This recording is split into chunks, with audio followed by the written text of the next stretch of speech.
Good. All right, we're live here. Good evening, good afternoon, good day, good morning. It all depends on where you're located. Welcome to another episode of the USFL Leagues, the Owner's Box, man. The first and exclusive and the only one that I currently know of.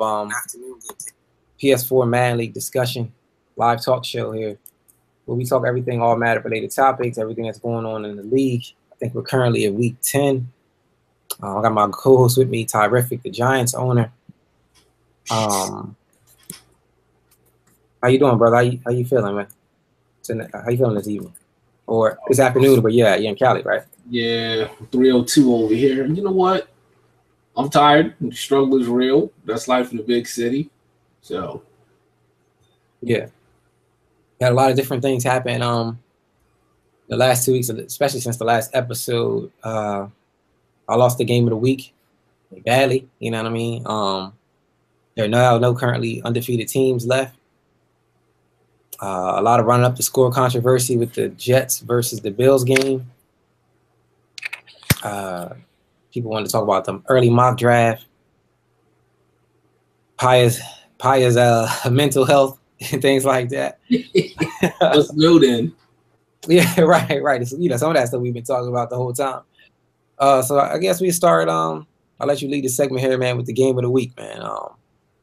Myself versus the Jags. He won 40-something to, it was like 40-something to 7. Yeah. Something crazy. That's an interesting one.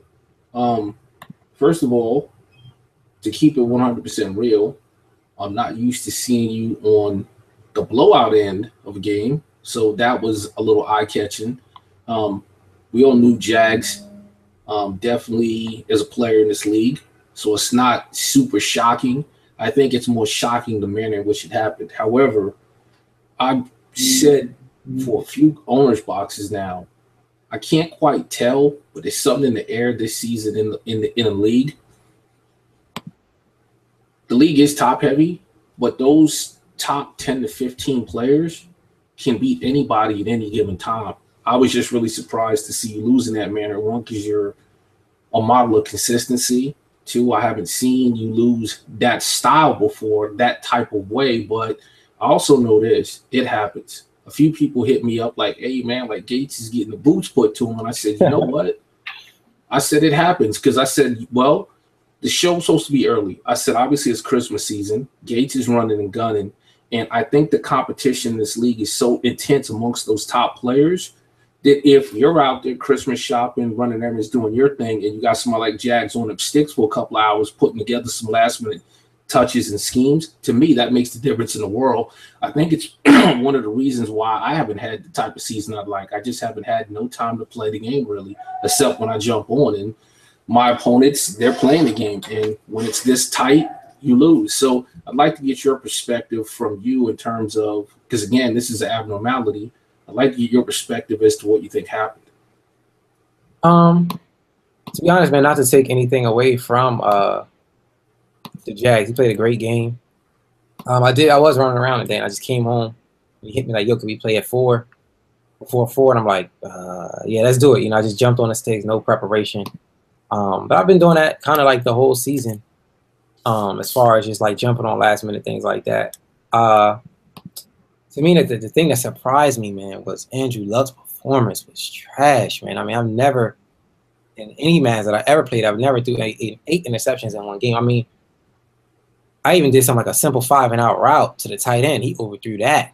I'm like, damn. It's one of them games where it's just like where Madden just felt like I just couldn't get right. I couldn't get right, and then I took the sim loss a week before, and I think that might have helped, might have hurt his confidence, and immediately diving right in. Because if you look, like I said, I've never allowed anybody to run 100 yards. And in the sim loss, the previous week, the running back had over 100 yards. And this week, we had over 160-some yards. You know what I'm saying? And that's even post-patch. And like I said, me never even having a problem with the patch. Like, I mean, I was getting ran over and trucked and things like stuff that's never happened all season. It's odd because everything that happened to you in this game, it's been a microcosm of what's happened to me all season, except it's just been prolonged. Struggling with the interceptions, You know what? I'm not going to lie and say all of that is Davis Webb. Obviously, I'm making some bad reads, but the majority of my interceptions are I'm just not getting the ball placement where I need to, and I don't really understand why, because Davis Webb's throw power short, medium, and deep are not exactly horrible. But at this point in time, I'm kind of screwed. I need to keep him in there and just ride it out and just continue to build up his stats to hopefully get it to where he can at least complete a drag. But it's funny what you said, because when one thing goes bad, brother, it snowballs. You start pressing, you start creating more turnovers, you start getting behind. You got to get away from your game plan because you're like, I got to start making up ground. And it's almost a self-fulfilling prophecy in which you're guaranteeing yourself to lose at that point. Yeah. Again, not to take anything away from Jackson. He played. He did what he was supposed to do. He came out. He ran the ball. He had a couple big runs.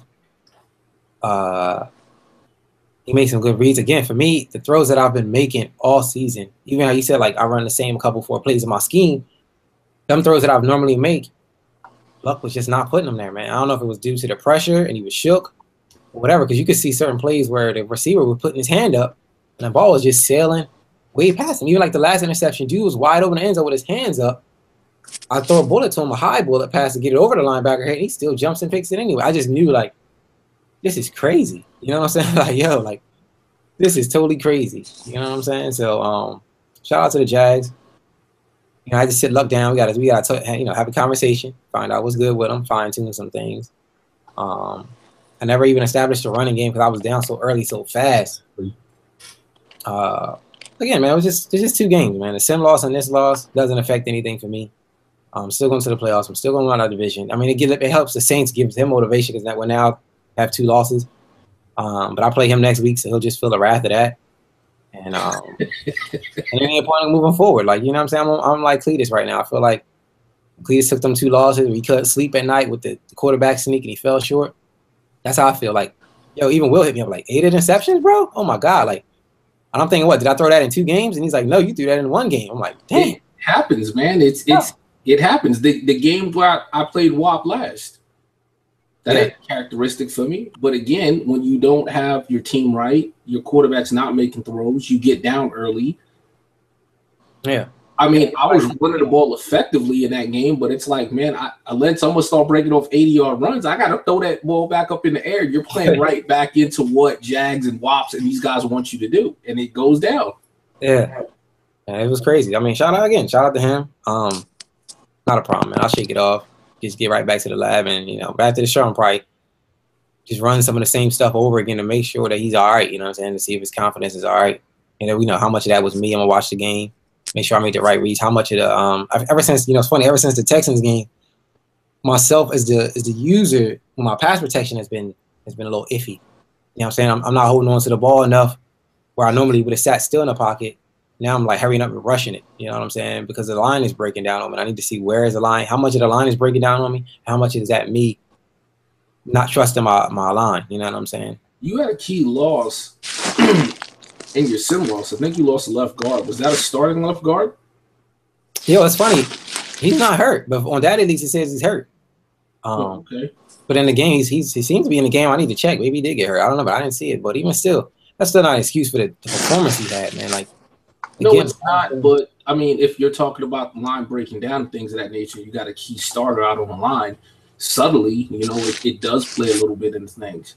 It's not the reason why, like you said, but it's something you got to account for.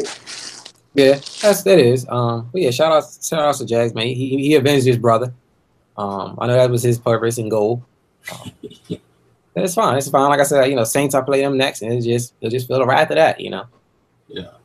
Just want to welcome the guy who actually reached out to me the last episode and was saying he wanted to be a guest.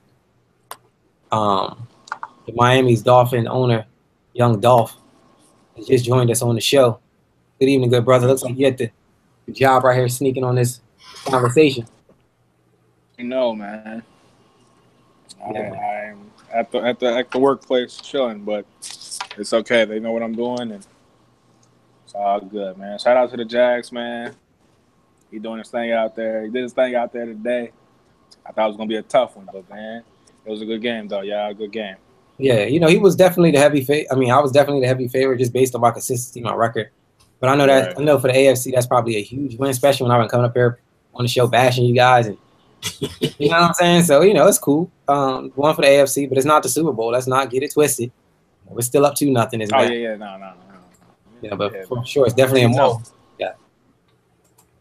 Talk to me, man, about the AFC East, man. You're in a tough division. We got the Pats, who now also took a loss to the Browns.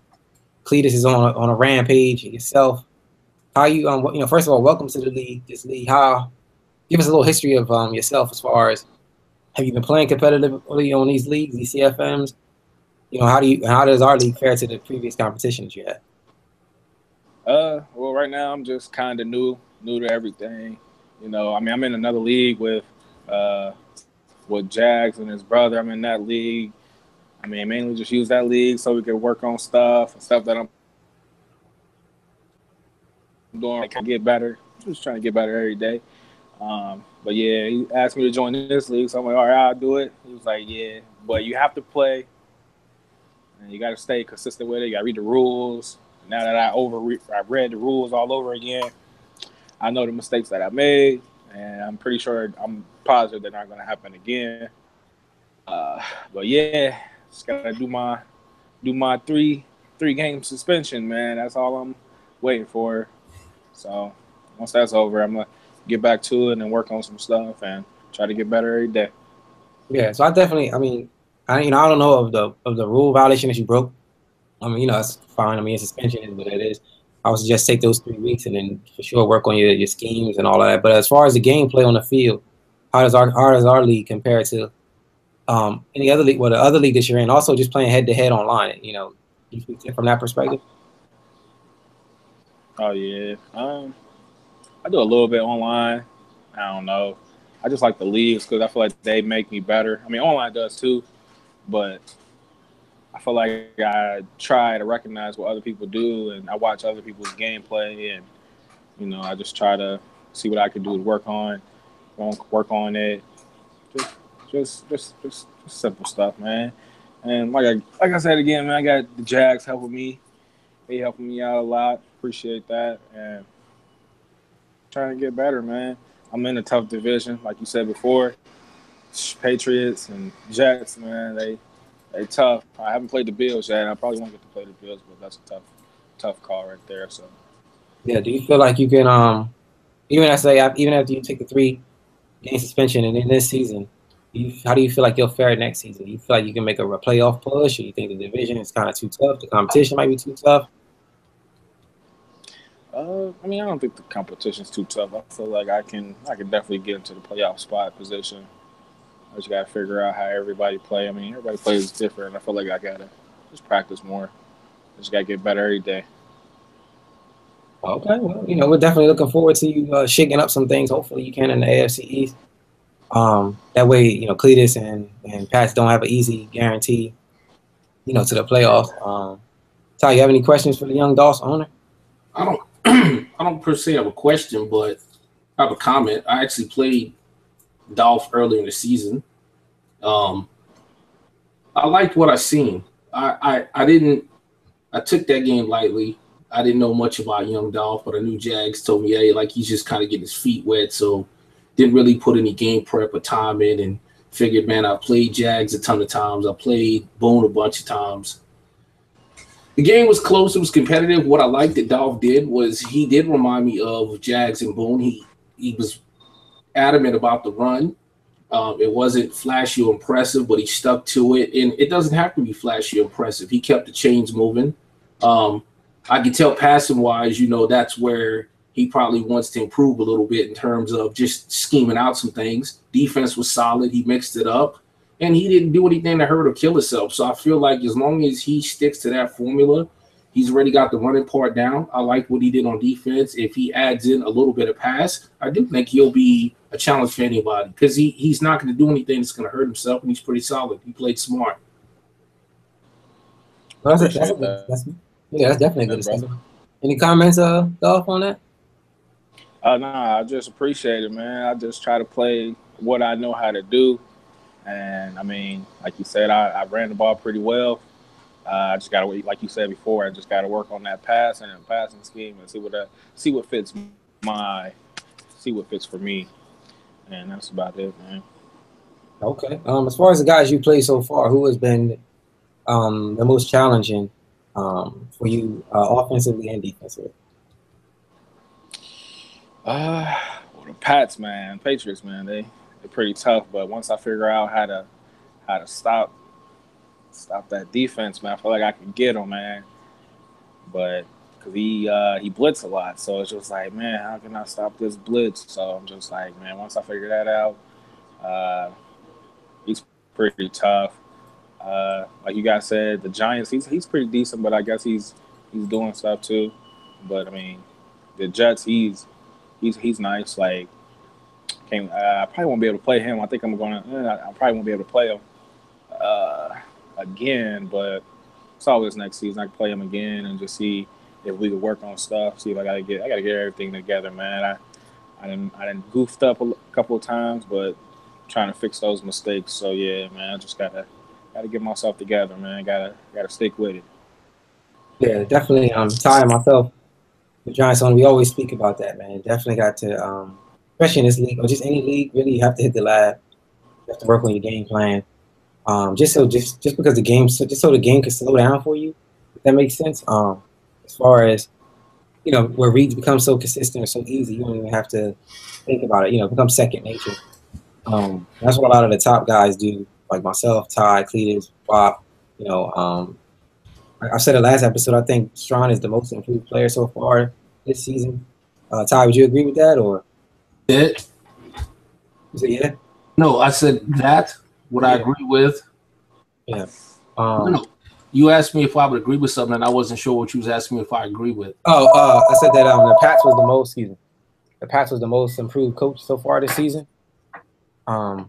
Well, this version, yeah, because he's yeah. I would definitely say that. Yep. Yeah, I'm saying from Madden 18, Yep. and then last season what he was, and for him to be what he was, barely 500 to now number one in the AFC. It's definitely impressive, especially to show the hard work and dedication. Pays off, man. It pays off.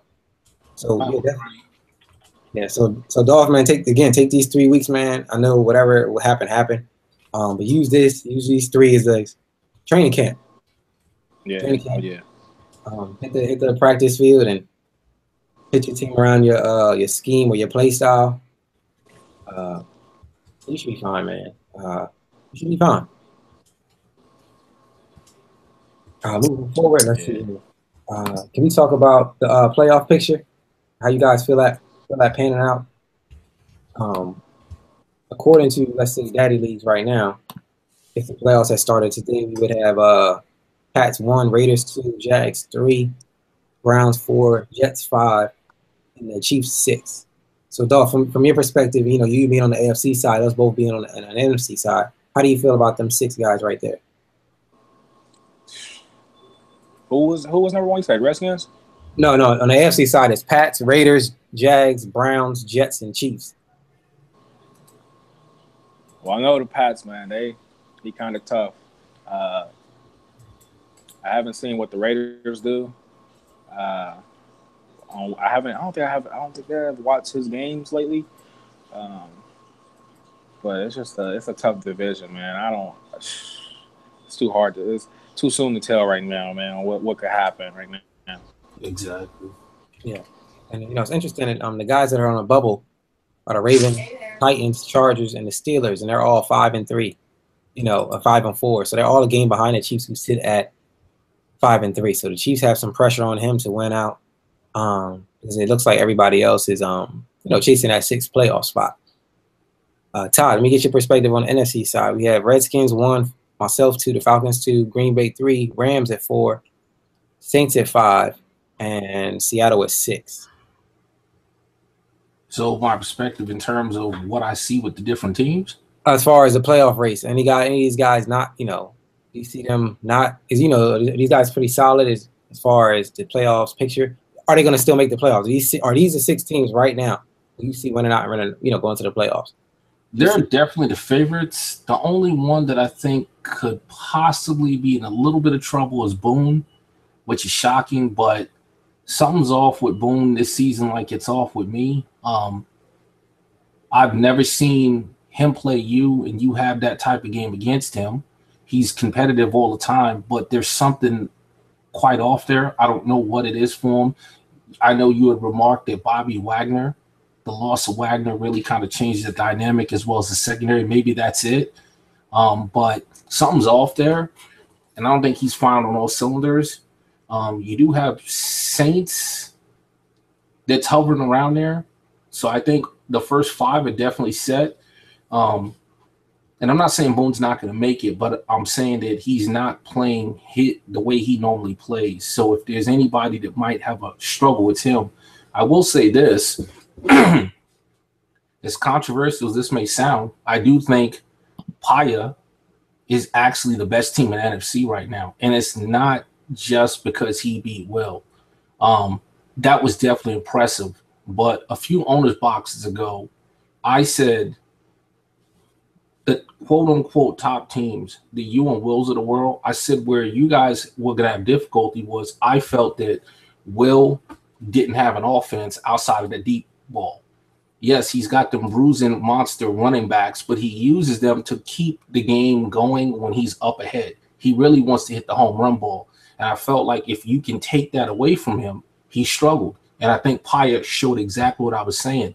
I've said you have those 5 plays that when you hit them plays, you're a monster. But if them plays don't hit, there's difficulty. I think Paya is the most consistent. He's played all of the top players. He's hung with everybody. He's beat some of them. And he's keeping his faculties together mentally. He's not imploding. He's not allowing the games to rattle him. I'm not saying he's going to win it all just yet because you're going to have something to say about that. So is Wop and so is Boone. Yeah. But I do like what I see from him, and it wouldn't surprise me to see him represent the NFC this season. Yeah, aside from Paya's and personality in the chat, which it can be overwhelming at times, on the field he's solid. I think I spoke on it a couple of shows ago. He's his own kryptonite, man. And you said it too. Like when something happens, if I score on him, somebody scores and he gets frustrated. Yeah, he throws his whole game plan out the window. He starts scrambling. He starts running around. He starts throwing the ball all crazy. He's his own worst enemy. If he can focus that and shift that energy to stay in the game and stay in his game plan, he'll win for sure. I think that can be said for you, myself, all the guys who play consistently all the time. But what do you do? I mean, even in the game with the Jags, I was down 40-something, but I still was running my same scheme. I mean, luck wasn't putting it there, but my play calls didn't change. You know what I'm saying? My schemes didn't change. You gotta switch it up on the Jags, man. You gotta switch up, man. I play him all the time, man. Yeah, but he gets me, but I mean, that's cool. I mean, ask him, give him them tips. You know what I'm saying? Who showed him the light? Who showed him the way? Him and his brother. So it was the game where the student became the teacher in that game. You know what I'm saying? He played well. I mean, he made every read. He didn't throw the ball over. That shovel option, I knew it was there, but I couldn't get there. You know what I'm saying? Like I knew the play. I seen it.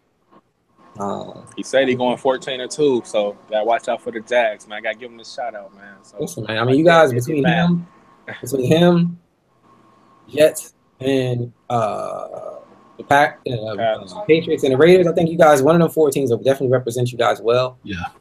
In the AFC. So if you champion, the guys who aren't winning, if you want to champion one of them 4, I would strongly suggest that.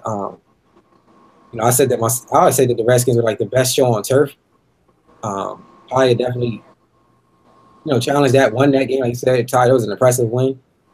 Bill still was chucking it up. He still was doing his thing. Mm-hmm. Even though he lost, he still was chucking the ball up.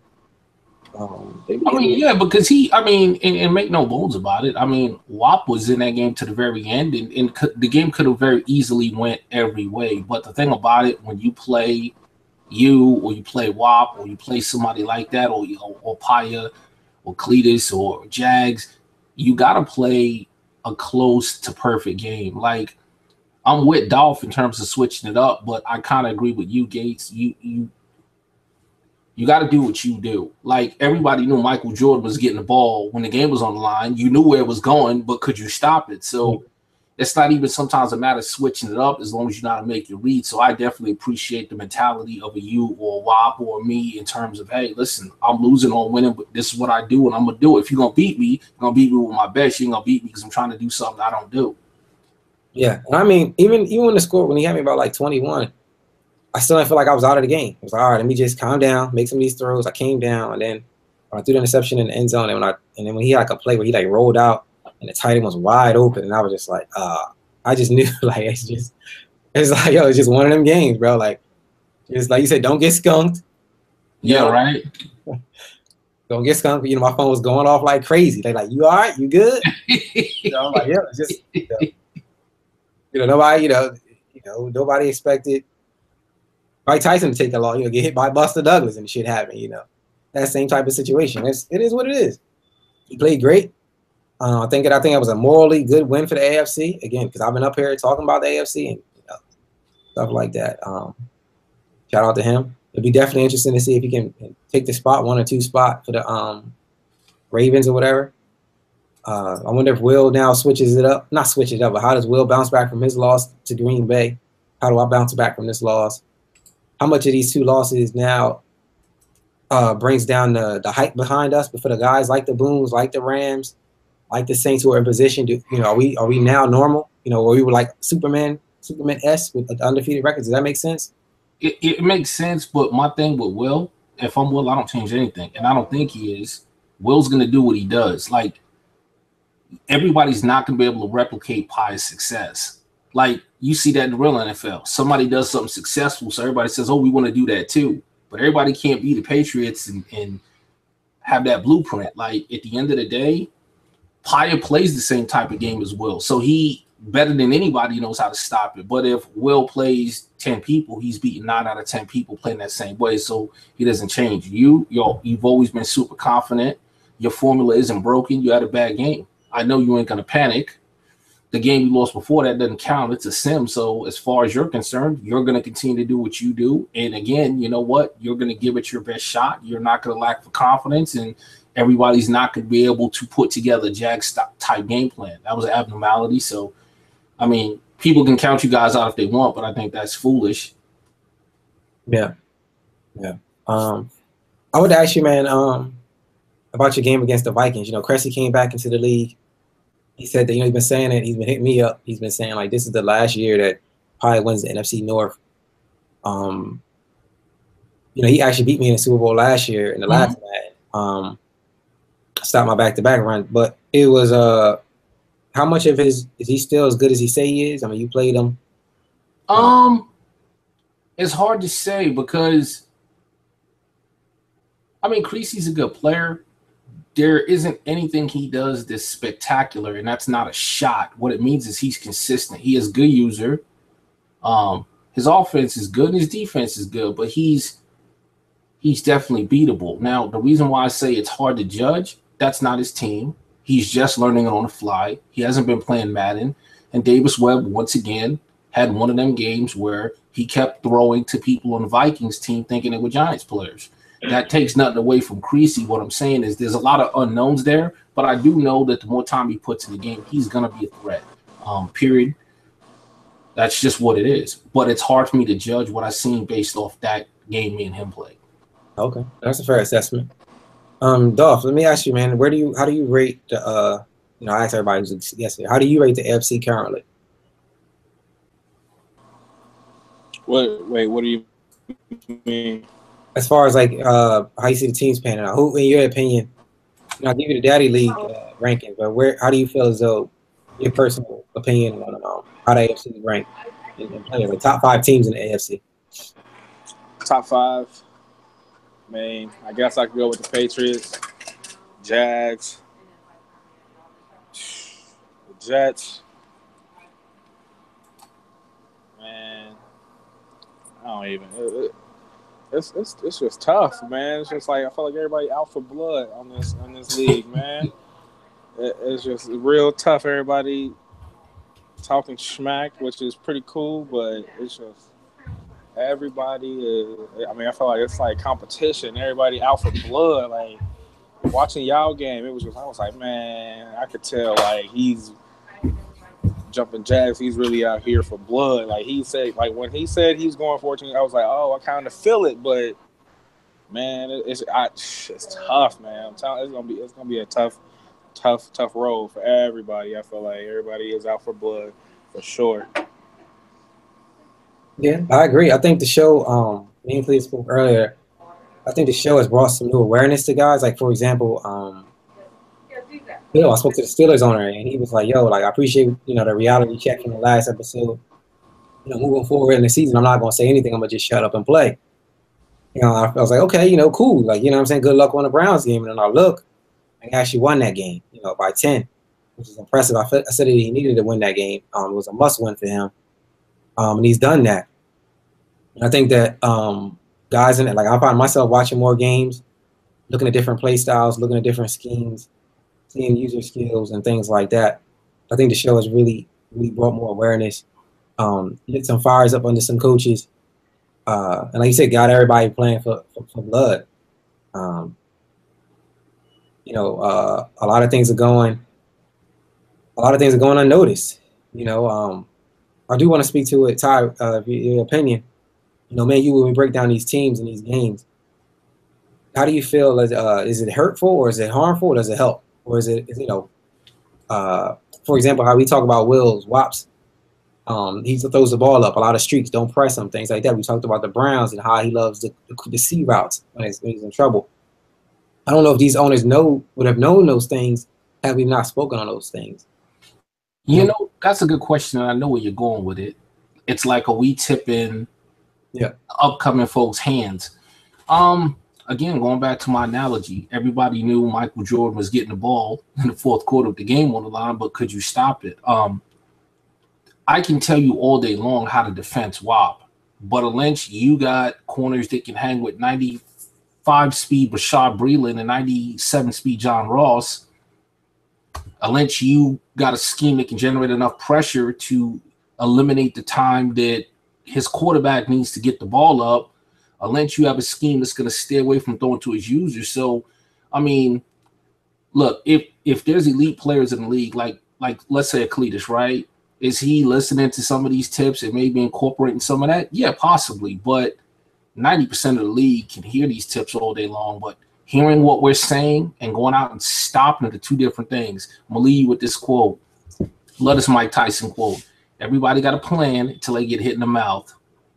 Yeah, that's old school. I'm going to do this. I'm going to do that. Oh, shit, I'm down 21 zip and all that shit go out the window. Yeah. So, yeah, I mean, are we giving some pointers? Yeah, but I still think that you got to go out there and execute. And you're talking about top-level guys in the league, and executing the game plan we speak of on the field against them is a different story. Yeah, I agree. Yeah, that's a good that's definitely some good points there. I agree. I just don't want to seem like hey guys, like if you wouldn't have said that, a play where that would normally work, now all of a sudden a guy sitting, placing that linebacker there because he remembers it's something that we said.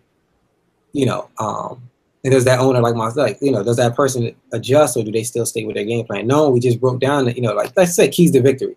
I mean, and to be honest, you can watch the games, in the archives, so you can see it. You know what I'm saying? And that's the other thing I was going to tell you. What's different about what we're doing than being able to go and watch the game and literally see the same things? Yeah. Because whether me and you give a key to victory or not, you think Cletus ain't watching them games? Yeah. That dude broke the Cleveland Brown shit down like a compound fracture. Yeah. We didn't have to say nothing. So, I mean, what we say is helpful, but again, you got to execute. You got to have the personnel. You got to have the plan. You have to have the persistence to stick with it and make it happen. Yeah, I agree. I definitely agree. Yeah, and that was just something that I wanted, just had on my mind. That's a good question. Yeah, that was something we could talk to. I know WAP had wanted me to talk about a madden wish list. Before we get into the madden wish list, there was something I wanted to speak on because I know it's had the chat on fire, and I wanted to talk about the outpouring of points that Cletus had in his game against the Bills. And I figured that was the whole segment in his own. I figured that's like a whole thing.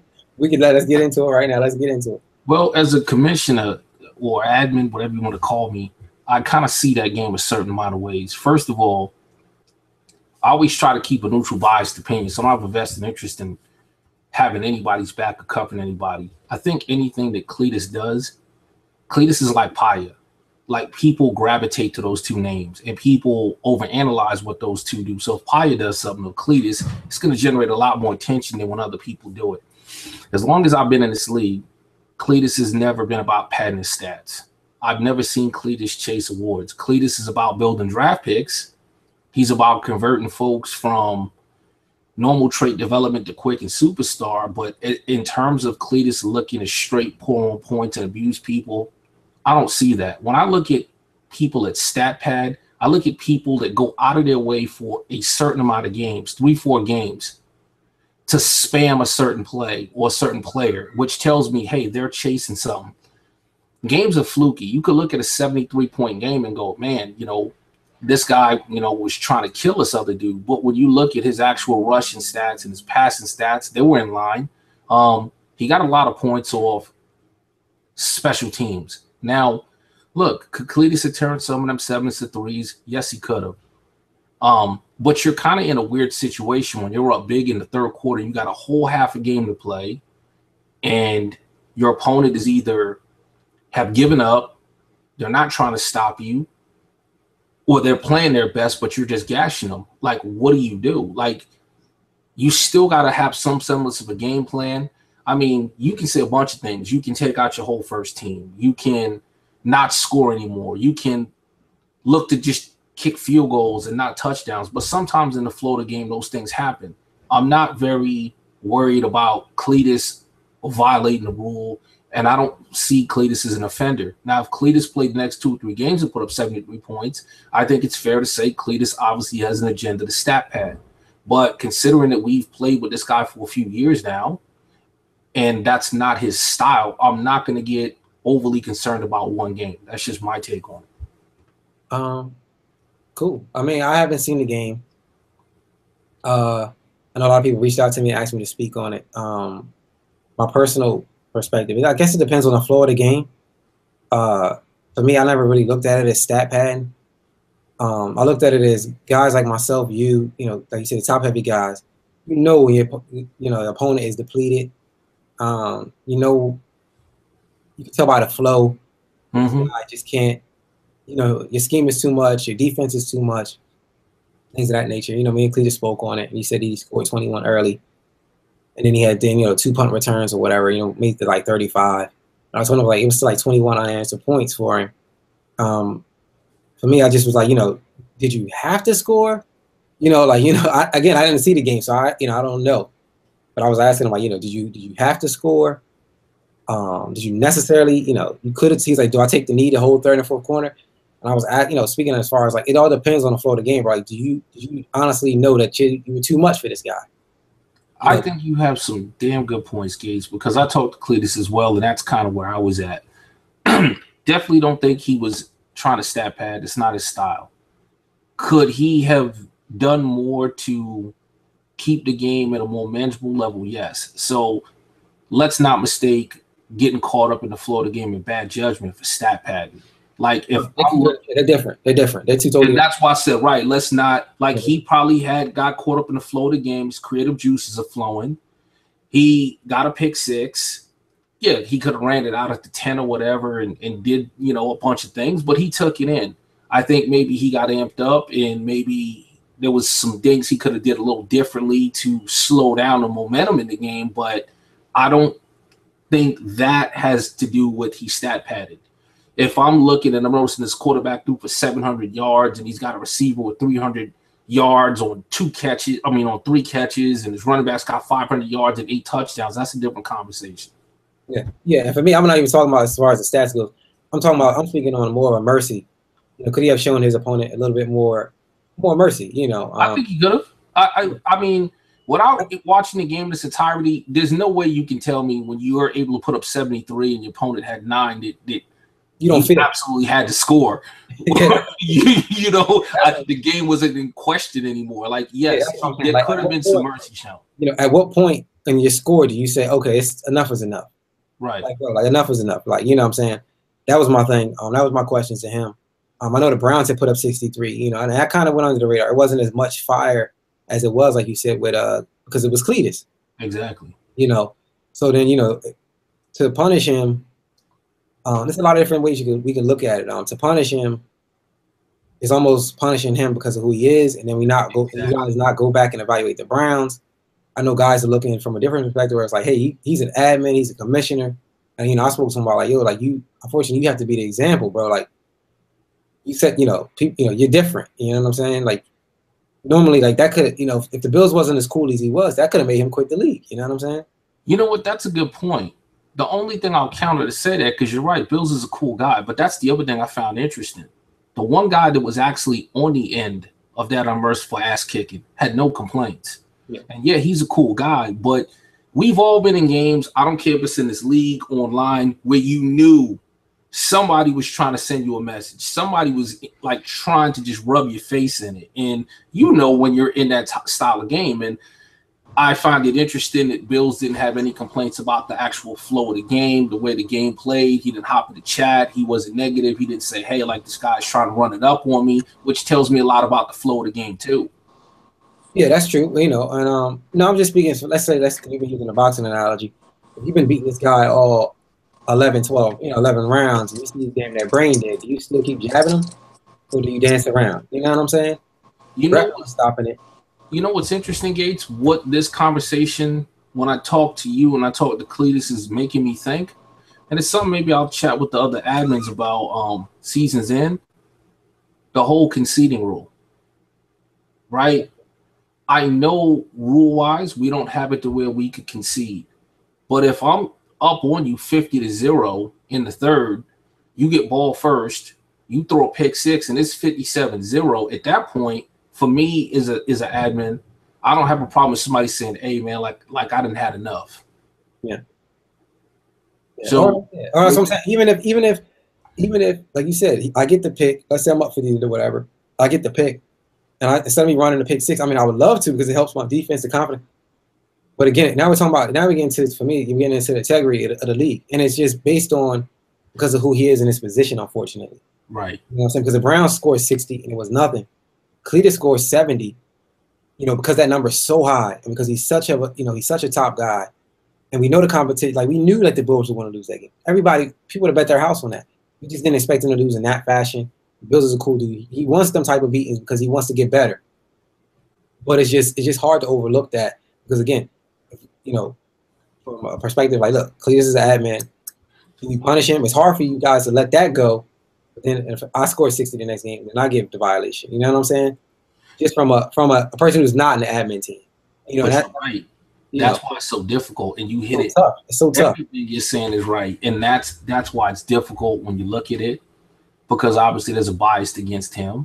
Obviously, there's a perception of, hey, well, he's an admin and he needs to display a certain amount of decorum. But there's hate for him in the league too. There's just a weird. You're right. Brown scored 63. There's been a few people that have scored in the 60s. They weren't penalized. Yeah. They weren't warned. Rock put up 50. You know. Yeah. So it's like, you know, it's such a weird dynamic. Yeah. And it's just you know, that's why even when I spoke to Bill, he watched the game. You know, he's the commissioner. He said like even the way that the flow of the game went, it didn't seem like he was purposefully. Yeah, running up the score. And again, for me, you know, stats to me are, you know, I don't look at the stats. I could care less. I mean, I did throw an 8 interception. I had to look at that because everybody's hitting my phone. But aside from that, I've never really looked at my stats. So I never even looked at people's stat pad. Like I don't think nobody in the league has ever that I know of is stat pad. For me, because he is, like you say, a top tier player, and like myself, and we know how the flow of the game is. We know when our opponent is so beaten. It's like, bro, like, I mean, I could run this pick six in, but what does that do? I mean, it looks good defensively, but let's just, like, I'm up 50 to whatever, 40-something to 9. Unless you make some type of crazy comeback where you score 2 back-to-back, then I feel like, okay, I'm going to keep my foot on the gas. But if not, you know, I score, and then the next play, your possession, you come throw a pick interception. I score again, and you do it again. I run back punt. I run about punt back. You can see how the flow of the game is going. You know what I'm saying? Like I said, I was missing out routes. I knew where the flow of the game was going. Like I knew that, you know what I'm saying? I knew I was not winning this game. I'm just gonna respectfully fight. I'm gonna throw all my punches, hooks, jabs, low blows, whatever I can do, bro. I'm not winning this fight.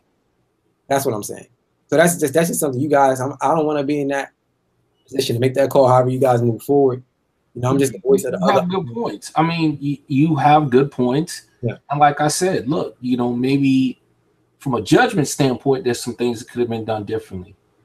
But the intent of the rule as it pertains to stat padding on his part wasn't there. So it's difficult. And then, like you said, the perception around it, like there was it was like throwing chum in the water this morning about a bunch of sharks. If you looked in the chat, like people came out the woodwork to try to call my guy out, man. He's my guy. Like I don't have no issues with guys in the league. You know what I'm saying? So it was like, but when I seen him, I'm like, damn, bro, you didn't have to score. Like I was thinking, like, bro, you didn't have to score 70 on him because the guy hasn't really won any games, and he's been losing in such a fashion. It's tough. Like it's tough for me, you know. And he explained it. I mean, he sent me pictures back, and I'm like, Cletus, I totally get it. Like I get it. You know, I'm like the Bills do. You know, Jack scored late on me in the fourth. I don't care. Score, bro. Score 100 because I'm not gonna stop trying to play this game or trying to win this thing until the timers run out. I hated the fact when I was down and he was shooting the clock. I'm pissed. I'm like, right? Give me a chance. That's just me. I'm like, oh, Jack, you trying to get out of here with a win? You gonna shoot the clock on me, bro? That's my mentality. You know what I'm saying? So it's, you know, it's tough. And like I said, Brown scored 60, nothing. I seen Will up 50 something, still throwing deep bombs. You know what I'm saying? It's not a stat. To me, it's not run up the score isn't a stat thing. It's more of a mercy thing. That's how I always looked at the rule. Do I show at what point go this game do I show my opponent the mercy? Because he was up on you early, and the game asked you, did you want to quit? You was like, no. You know what I'm saying? But I knew that you, like, we both knew. I knew it definitely. I knew watching the Twitch, you were out of the game, bro. And I knew it from watching it, so I knew you knew it from playing it. Well, the first, if you remember, hit the tight end. It was 0-0. I threw a drag route. Yeah. It went like 10 feet over my dude's head, and he couldn't fix it. And I jumped in the chat and said, here we go. Yeah, that's what I'm saying. That's what I'm saying. Come on, man. Here we go. It's like, here we go. So that's the only thing for me. You know, I think that rule needs to be not eliminated or not like that. It's just, I think they're separate things. Run up the score based on stats versus run up the score based on mercy. That's why I said what I think this is going to do is give us pause to reevaluate the ruling in that regard. And that's why I said I think maybe we look at allowing people in the maybe in the fourth quarter, at least get 3 solid quarters in to maybe give them the option to concede. And here's why I'm bringing this up. You give Bills the option to concede, and he says, no, I want to play, and Cletus goes full board at that point. I don't have a problem. You had a way out. You wanted to fight. I'm good with it. So you're right. How this is going to be handled, don't know. I don't think that any discipline should come to Cletus. I do think that we need to look at evaluating the rule in that regard. I do think that this should spur that. Yeah. Because you have a good point, and the league, the nature of the league is to have a fun, competitive league in which we don't have people quitting because they're getting their teeth kicked in. And just like you said, and you brought up good points, very good points. While we're not talking about stat padding, we're talking about the intent behind what happened and the effect of it. And I think it's fair to look at it and say, do we have the right rules in place to deal with a situation like this? Yeah. Because imagine if the Bills wasn't that guy and he quit. You know, now we're back into finding a replacement. And then now this replacement has to deal with this one and whatever team. Well, you're right. Remember last year, you remember Rogues, right? The old Bills owner? That was a constant theme with him. This game ain't for me no more. I'm gonna quit every week. Yeah, because you're playing your hardest and you're going one and whatever. And then like you're trying your hardest and you're already mentally in a different space. You know what I'm saying? And yet the, you know, people beating you by 50, 40. You know what I'm saying? It's like, yo, dudes, like when do you guys show me some mercy? You know, maybe this just ain't for me. Like, I get my ass kicked by too many people by these scores. It just ain't for me. Yeah, and you know that's why to me it's such a good thing to see the Pats up the way that they are up, because he was in that space. You know what I'm saying? He was in that space. He's been in that space, that losing space, in that space where it's like, yo, maybe this Madden ain't for me. But he didn't do that. He just got in the lab and he turned his whole everything around. So, you know what I'm saying? So, you know, it's just tough, man. Again, like I said, couple people have scored way over a lot of points, haven't been penalized. I don't know how you guys address it going forward. Bill made some great points, man. You know, we'll see how it goes, man. Just so we don't get caught up on it hard. I don't want people to feel like, oh, you know, there's no punishment to admins and things like that. Right. No, oh, if I score 60 now, don't you know, hit me with the violation. I just don't want it to get into all of that. Agreed. But that's for me, that's the tough part because Cletus knows, man. He knows, like him and Pi, they know the stereotype or the prejudice around them. You know what I'm saying? Yeah. Unfortunately, you have to be different. Yeah. You know what I'm saying? You know, you have to be, different. I'm gonna leave it at that. I'm gonna leave that comment at that. You know what I'm saying? That's like, you know what I'm saying? Yeah, man. You know, I can't walk everywhere and do certain things. You know what I'm saying? Because of who I am, what I look like. You guys are welcome to my world, fellas. You know what I'm saying? Without getting too politically correct and things like that. So you know what I'm saying? It's tough, man. It's definitely tough. Let's jump on here to some other topics. I mean, so far it's like one of the best shows, man. Just we've been hitting. Right. I know you said before I interrupted you that you wanted to discuss a Madden wish list. Yeah, let's do it. To me, I think it's kind of early to say Madden wish list. You know, I think EA might put out 2 more patches, but let's say like a Madden Christmas wish coming, you know, due to the holiday seasons. Will be your Madden wish list? It's funny. I had a concerted conversation with Cletus about this. One of the things that I think is good, but I think it needs to be tweaked. Okay, well, there's 2 things. The coaching adjustments. I don't like the fact that when you make a coaching adjustment, it affects an entire unit. I would like to see that specialized. I might want to match up my cornerbacks by speed for my number 1 corner against a number 1 receiver, but not necessarily my entire secondary. I might want to set my line to pass rush aggressive, but I don't need Damon Harrison rushing aggressively from the nose tackle position. So I would like to see individualized coaching adjustments, but assignments like they used to have. Yes, exactly. And I used to love that. Now, my main thing is just an overall gameplay style that I would like to see. And I mentioned this last Madden in 17 and a bunch of people agreed. I don't like the fact that the game is tailored for the noob. And what I mean by that is that I'm a rocket catch type dude. Something that took skill. When people rocket catched on me, I hated it and I thought it was cheap, but I respected that they actually had to pull that off themselves as opposed to pressing a button, triangle, and aggressive catching. Like last year was just out of control. So I noticed that year in and year out, Madden is made for 2 people. It's made for the Madden Ultimate Team folks to spend their money, so they get everything first and foremost. They get their chips with dip. 911. Secondarily, the game is not made for hardcore Madden or football enthusiasts. It's made for beginners to jump on and not have to do the legwork and just press a button and make things happen to get more people in the game. So where I think that sucks is that folks that actually have user and creativity are penalized in that. So those are the 2 main things that, like, right now I would like to see change. I also think there's some of the calls. I don't think there's nowhere near enough pass interference. Like year over year, like you can sit there and take your user 20 yards in the middle of the field and just stand there and bump people as they cross, knock them off their path, and nothing's called. So I think some of these calls need a little bit of tweaking. So those are my 3 things. What about you? I want to speak on first that new Audible on the fly. That is amazing. Listen to me. That is dope. That is so dope. That is so dope, man. That they should have been had that. That's dope. I want to talk about the coaching adjustments too. I like it because it reminds me of the NCAA 14.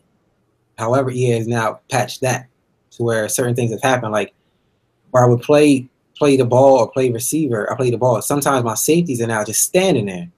Yes. They're not playing the ball, and I don't understand why. You know what I'm saying? I know that the aggressive, something that's happened now to the defensive line with the aggressive. The block shit isn't as strong as it is. When you now put it on the offensive line, they're holding the hell out of me. You know, they're holding, but it's not being called. So it's like, I feel like now we have to now pay attention more to the patch notes and adjust our league and our sliders to these things. We can't just leave the sliders and these things are the way that they are, because the game is evolving every patch, but we're not evolving as a league. As you know, just to tweak the things. I'm saying not the league isn't a whole, but I'm just saying we say the defensive pass interferences aren't turned up. I mean, I've probably had 2 all season, and I know I've been bumping, bro. You run across me, I'm bumping you. I'm getting to that spot, you know. But I can, you know, I know how hard to bump it, how hard not to bump it. You know what I'm saying? That's my guy has discipline. You know what I'm saying? So it's like, do I get a favor in that? Do I get a edge in that? So, you know, that's different. I need, what else would I like from Madden? It's tough, man. It's tough. I think these C routes are out of control. I think the quarter halves, the cover 4 that usually supposed to stop that, or the purple routes are still not stopping it. They're out of control. I know the out routes are being abused. I'll use them. You know what I'm saying? I think where you said, you know, I agree with you 100%, where the game is now geared to the newbie. And that is shown to me all man versus all pro. Yes. Clear example of that, because I've played guys who I can dominate any day of the week are now beating me because they play in 2 men under, hitting the coverage to the outside and using the defense alignment as a user. It's the cheesiest shit. It's the cheesiest thing ever. But I respect it. I respect it. Do what you gotta do, bro. If that's what it takes to beat me. Listen, I can sleep good on that. You know what I'm saying? I'm in another league, and that's what the guys are doing. They're like, oh, you can't play on all Madden. I can play on all that, but it's geared to the new. Yeah. You know what I'm saying? If you're using a defensive lineman, hiking the ball, and all you're doing is just X twice, and you're getting past the guy, and you took 2 men under, bump and run and shading coverage. That's not skill, man. Even on the unbumpable routes are now bumpable on all Madden. It's like, that reminds me, I want to say it was 2 Maddens ago, maybe 15, where everybody just played mid blitz and pressed you at the line. Yeah, that's what they're doing. That's what they're doing. Yeah, that's what they're doing. Killed your shit. You know, unfortunately, it's a business. It's a business. Yeah. For sure, business. Madden has become a business. I know that because I own some stock in EA, and you know, I listen to the shareholders meeting all the time, and that's what they talk about. Their first concern is what? Well, if you think about this, right, and the most powerful voice we have in this country, forget this game, is our dollar. See, what Madden knows is exactly what you said. Is this a business? I'm a businessman. You're a businessman. Me and you ain't never going to go nowhere. We're going to bitch and moan and complain, and we're going to buy Madden every August 29th like clockwork. Yeah. So they know they got our money. They're trying to get the casual game player, football person to invest. Because Ty and Gates, we buy that shit 24/7, no matter what shit product they put out there. Yeah. Yeah. But how do they get the guys like they're new, like the young Dolphs? Like the other guys, how do they get them to now go from playing to that and then going right into these leagues? And you know, and a lot of league guys are going to MUT. You know what I'm saying? And to me, MUT is like creative players running around. Everybody's 99 and things like that. So you know, it's tough, man. It's tough on my wish list for Madden. I wanted to go back to the old ways, but so much has changed. I don't want to go too far back. You hit that right on the head, but it's funny because they'll do something. You talked about it earlier, the player assignments, and it'll be fire for a season or 2. And I don't know what Rex Dixon and company are thinking, but they'll just eliminate it and just try something totally different. And they'll bring some other cool things to the game. But it's like, why can't you take all these cool things and just put them on one game? Like, why if you bring one good thing and you got to take out one good thing? Because like you said, the power of the dollar. Yeah. And you know, MUT is driving these patches. Yep. Not a CFM. You know what I'm saying? Yeah. The competitive tournaments, the same 15 guys EA are inviting are the same guys who are making these decisions. They're our voice to EA. But unfortunately, guys like you and myself and these other league, we're not playing them. We're not playing in them tournaments. We're not playing those things. It almost feels like CFM has to break away from Madden, and Madden needs to just focus on creating like remember they said the head coach version of Madden? Yes. It's like, we almost need our own version of Madden. Like, I don't want no parts of that. Like I don't want no parts of that MUT update. You know, don't change it. Like you said, the running, like he was like, you guys already hit me like, yo, the running just broke. Everybody's getting pancaked. Everybody's getting pancaked. And now I'm like, I don't see it. And now this game, I'm like, damn, he just ran 160 yards. Like he was trucking people. And you're sitting there going, yeah, this shit's real. I'm like, 99 trucking? Right. And if I'm playing $3.26 and you run me over, man, hey, I'm good with that. How the hell am I in a 5.2 or 4.4 and all four of my dudes, including Pierre Paul, Vernon, and Harrison, are on the ground? I'm like, man, what part of the game is this shit? Yeah. He ran my safety smooth on his back, which is fine. I mean, I like to look. Ricardo Allen is only 5'9", 180, but his trucking isn't 99. He trucked him like his trucker was 99, bro. You know what I'm saying? Is this what they talking about? You know what I'm saying? That shit is scary, man. Yeah, I mean, if you can run that way, you can literally now build your team the way you can just run the ball that way and play action off of that. That's what I said. That's what I said. The keys to victory for guys like the Bills, the Le'Veon Bells, the Vikings, the Colts. You know what I'm saying? You got them guys. Yo, I mean, apparently it's been work. Like I thought it was just Will's running back who was good because he has a high 90 truck. No, anybody who has like an 80+ truck, put your head down and bulldoze forward until they patch it. You know what I'm saying? Because it's out of control. No, I agree, man. I definitely agree with that, man. Yeah. So yeah, and definitely I would like to see what other guys would think about that. I think we'll add that to the segment in the show moving forward. People want to know why Pi is the way he is, and can we get a GoFundMe for his mental health? Let me tell you guys something, Gates. I'm not telling you something you don't know. You've known for the longest. You know how many times as an admin somebody's reached out, shot me a text, hey, why do you tolerate this dude? Why do you put up with this dude? I hate this dude. And I said, listen, man, Pi is a mad genius. You know what Pi reminds me of? Pi reminds me of a Donald Trump type. People can say what they want to say about Trump, and let's not confuse Ty for being a Trump supporter. Controversy sells. A lot of times I think Pi just looks to rile people up in good fun. It's just he's just going to run his smack. And if you're not wired to understand what he's trying to do, you can be offended by it. I don't think Pi means anybody any harm. He tries to stir up the chat. He loves his Packers. He's going to toot Rodgers' horn day in and day out. He's going to drop some F-bombs on you, and he's going to roll out. But at the end of the day, if you ever talk to this guy, like just through chat one-on-one, he's a cool, normal dude. So I don't take him serious in that regard of he's a menace and he's got health issues, mental problems. He's a mad scientist. He knows what he's doing. He's pulling people's strings, and people get caught up in that shit. That's my take on it. For me, he's like, remember the old movie, The Blob? Yeah, man. Yeah, like he started off this small, but then he just starts going. And as long as things feed into it, it grows. Mm-hmm. I mean, look, F you, Big Poppy Chargers, my boy Franco, who I brought in the league. I mean, knows exactly how to deal with Paya. I like his replies, man.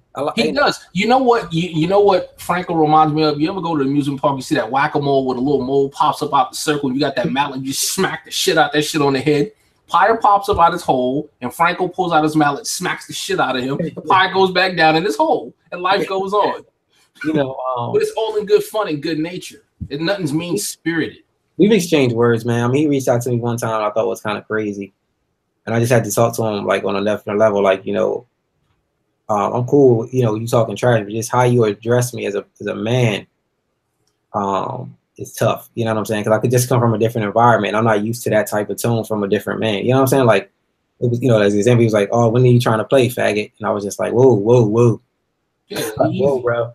Like, I'm not from that. You know what I'm saying? Like, you're going to take this Madden thing and put us in a situation. It's going to put us in a different place.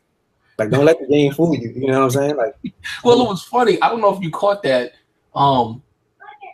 There was something with the Browns in a chat that made me laugh, and I'm gonna pull it up as a matter of fact because I was laughing because the Browns dude was really cool about it, and it just made me laugh because I'm like, man, okay, Paya being Paya. I'll tell you what exactly it was in a minute. Yeah. I'm not from that.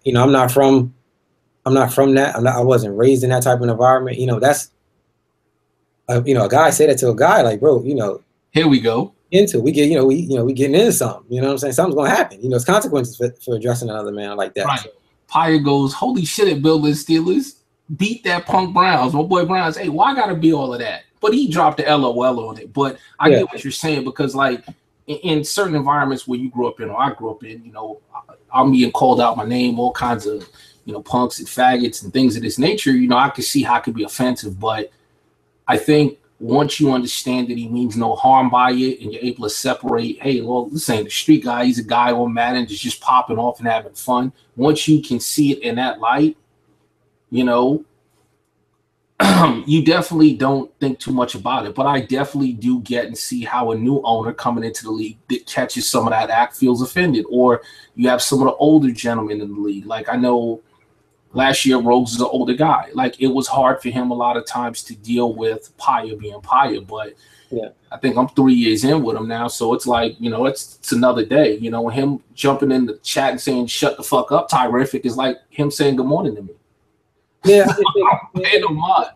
I think, but you know, again, it has to be a level of respect. You know what I'm saying? Or if it doesn't offend you, you know, what he might say to you might not mean to have the same meaning as somebody else. You know what I'm saying? Because I can't allow somebody to tell me that. You know what I'm saying? Like I'm mad or not, like bro, like I don't come from that. You know what I'm saying?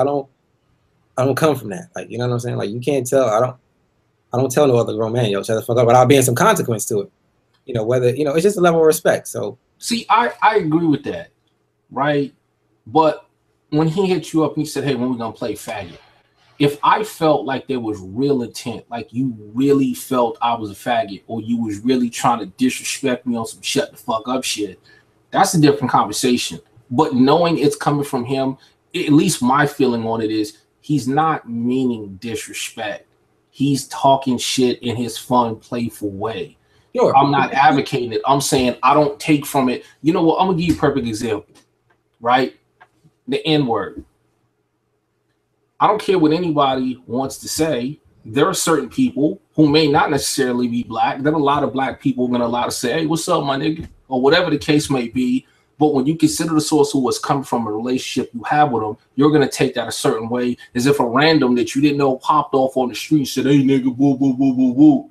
So it's kind of like that dynamic. It's a personal taste, and you hit it right on the head. It's what you're willing to accept or deal with, or how you interpret the situation to be. Sure, but yeah, that's what I'm saying. I mean, but everybody, like, you can't have that approach with everybody. Like like you say, like, I can't, like, you know, not to get too far from man, but it's like I can't allow, like, everybody doesn't say that around me. Like, I don't even allow that. Where even if you're black or not, it's like, yo, like, you know what I'm saying? So it's just like, hey, when we gonna play, or shut the F up, like bro, like that's cool for some people. Just with me, like, just talk to me regular. Like it's a million words in the you know what I'm saying, in the English language. Just choose a better way to phrase it. That's all. You know what I'm saying? Like, I'm cool with the trash talk, but again, it's just a level of respect. That's all it is. So I agree. The one thing I'll say, not this season, I can't really recall a time where somebody just straight up said to them, hey, listen, man, you know what? Like, I don't play like that. I don't appreciate it. If you're gonna address me in this manner. Well, I did it. No. Well, but that was behind the scenes, right? Yeah. I'll talk one-on-one. I'm saying I've never seen nobody come in the chat and say that, and then still see him go, man, F you, and say and do what I want to do. Because now you're crossing a different line. Yeah. Now you're right. If behind the scenes you said, hey, listen, you know, that's a different story. And we have great conversation now. Like, we've been cool. Like, I'm saying, trash talk, whatever. You know, but we drew the line, you know what I'm saying? It was just, and we just been good. So I can see where it could be a lot overwhelming to people. You know what I'm saying? It's just how he does it. Now I'm gonna say this too, not to go too deep down this pie rabbit hole, but going back to the Cletus Pie thing, I also know and see a lot of people intentionally go out their way to rile that guy up to get him to pop off. So it's kind of a catch-22. When the guy pops off, there are those who don't like it. But then the guy's minding his business, and people are purposely attaching his name to shit. Hey, let's say Roger sucks. Like, you know damn well, if you drop in the chat, Roger sucks, that dude, I don't care where he's at or what he's doing, he's coming in the chat, and he's going to be an hour-long conversation about how Rogers is the GOAT. But people want to see that. So they go out of their way to poke the bear, and then when the bear roars, people don't want the bear. That's what I said, the blog. It's like, right. You know, small, but then all of a sudden they feeding on all this stuff. Now he's like out of control. Like, yo, I'm like, you guys stop feeding him. And he say, come on, Roger sucks. I'm like, here we go. He's just exactly triple size. You know what I'm saying? Hey, when people say Rodgers sucks, you know what I do? I mute the shit out of my chat because I already know what's coming. You see my joint say DM or tag me. Don't even. Yeah. Mute. Yeah. You know what's funny? I think it was the Bear said, "Can we do a GoFundMe for his mental health?" You know what I think would be cool if we can actually do a GoFundMe for like a Super Bowl winner. I think that'd be dope. You know what? We talked about doing that, but now we need to do like what we did with the show and not talk about it and do it. And I agree with that because I would like to see. Hey, you remember the NBL Gates? We actually did it. Yeah. We had everybody chip in $10-20. It accumulated, let's say, like $400 or $500. The Super Bowl winner got, let's say, $250. The runner-up got, $150 or a T-shirt or a new copy of the game. You know what? If the league stays the way it is now, this strong with this type of participation, I don't see why we can't do it. And I will talk to the other admins about it. Like that'd be dope. Like you said, even if it's something like the free copy of the game, you know what I'm saying? Or everybody put 5 or wherever they could put just something like where it's like so minuscule it doesn't even matter. I mean the incentive or the drive, man. People be out here trying to win everything. You're right. Holding calls would be something crazy. You know what I'm saying? Like he just couldn't sleep over the quarterback sneak his quarterback fall on the goal line, man. If that was the Super Bowl, he'd probably be on suicide watch or something. You know what I'm saying? Yeah, man. So yeah, just something to think about. If any of the other admins listening, man, yeah, you guys, talk about that. I would love to see something happen, like, where guys can put up some money, Super Bowl winner gets something, Super Bowl loser get a percentage, and then the rest of it enough to keep the daddy leagues fee going. You know what I'm saying? Yeah, because a lot of people don't realize, like, even when I was the commissioner of NBL, and it's a lot of people don't realize the out of pocket to run that site. Yeah, time spent to work on coding, and sometimes I'm not saying feel sorry for the admins or commissions, but a lot of times people don't realize when you're an owner and you're running a league or you're an owner and you're doing a show, it's like today, right? You kept getting bombed with, when we're going to do the show, when we're going to do the show, when we're going to do the show. And it's like, I want to put out a quality product for you, but I got a life too. And I got a game to play and I got kids and I got work and I got things going on. And there's times I'm sitting here at work and I'm doing things and stuff's going on. And when I was the commissioner of NBL and, all hell's breaking loose in the chat. Thank you, brother. All hell's breaking loose in the chat. And, people are looking at me to make a verdict or decision. Hey, Ty Riffick, do you see this? We need you to do something. We need you to say something. I'm in the middle of a meeting, man. I remember you was in a big controversy. I want to say maybe it's when you first got to this league. Somebody was pissed because you was in like a meeting and they kept hitting you up and hitting you up and hitting you up. Do you remember what I'm talking about? Yeah. I was in like I do television production, man. We talking millions of dollars. They talking about I'm trying to get millions of dollars from an investor. They talking about Madden. I'm like, bro, I'm sitting here talking millions of dollars. We talking about some Madden? Talking about $60 for Madden? I was ready to throw my phone. Like, what we talking about? It was hot, and I forgot who it was. Hey, Ty, you got to do something. Man, what you want the man to do? Yeah, I'm like, I can't walk out of this meeting and lose, you know what I'm saying, risk everything I'm building for Madden. Madden don't pay my bills. Not, you know what I'm saying? Yeah. Like, I don't even monetize these YouTube videos. You know what I'm saying? Because it's just, so it's like, it's tough. It's tough. But it comes with the territory. I know what I signed up for. I know what I signed up for this 32 different, the owner league. I'm dealing with 31 other personalities, 31 different schedules, 31 different lifestyles. So it's cool. So I noticed the chat's unusually quiet today. I think because people are focused, bro. They watching this. Well, or maybe some Christmas shopping, but it'd be really cool if some folks had some questions for Gates or myself that maybe we could shed some light on the answer real quick. But I don't really see any activity in the chat. So yeah, me neither. But it's like about almost 10 viewers or something there. I know they wanted to talk. I know probably wanted me to talk about an early mock draft. Hey, one more thing real quick. Yeah. Speaking of things Pi wants to talk about. Pi, stop begging for unlimited trades. That shit ain't gonna happen. You're not getting more than your 3 trades. That's shipped and sale, brother. Eat that shit and move on. Yeah, I think 3 trades is cool, man. Three for the season is cool. I think guys, but it's unlimited during the. Now I can only get 3 during the season, week 1 to week 8. But in the off season, I'm good, right? Or no? It's 3 per season. Ooh, that's interesting, right there. It's 3 per season, period. I can't get a trade. I can't get a trade, so it don't. I never. If you ever see my nigga pop up on a trade, bro, I might do a special show on that because that never happens. Hey, jumping Jags. Terrific. Let me get Eli next year. I can't do that, brother. I need all the help I can get. I got Eli on my team and we ain't winning shit, so I definitely need all the help I can get. You talking Eli Manning back? No, he's talking about Eli Apple. But because a lot of people have been hitting me up in real life about what's going on with Eli Apple. So to touch on that really, really quick, I guess he's created a lot of contention in the locker room. He's made some comments in the last week that's alienated Landon Collins, right, which the Giants consider to be their defensive leader and young superstar. He's been suspended for the last 4 games. He had a lot of issues with McAdoo. It carried over to Spagnuolo, and there's a lot of rumblings and talk that they're not really looking with a new regime coming in next year to retain Apple. The problem is he was our number 10 pick, and we took this dude over Laramie Tunsil and Vernon Hargreaves. So if the Giants do in real life let him go somewhere, trust me, they ain't letting him go cheaply. I think it just depends on who the new coach or manager that comes in is, what happens to Eli Apple. But with Dominique Rodgers-Cromartie being in the later 30s, well, early 30s, and Janoris maybe starting to lose a step or two here and there, I don't think they're in a position to give that guy away for nothing.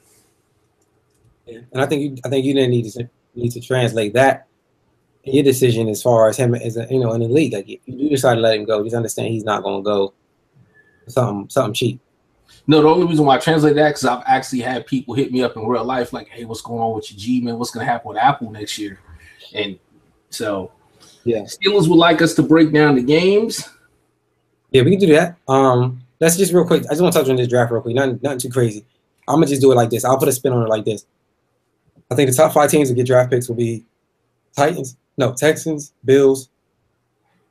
Who else? Texans, Bills.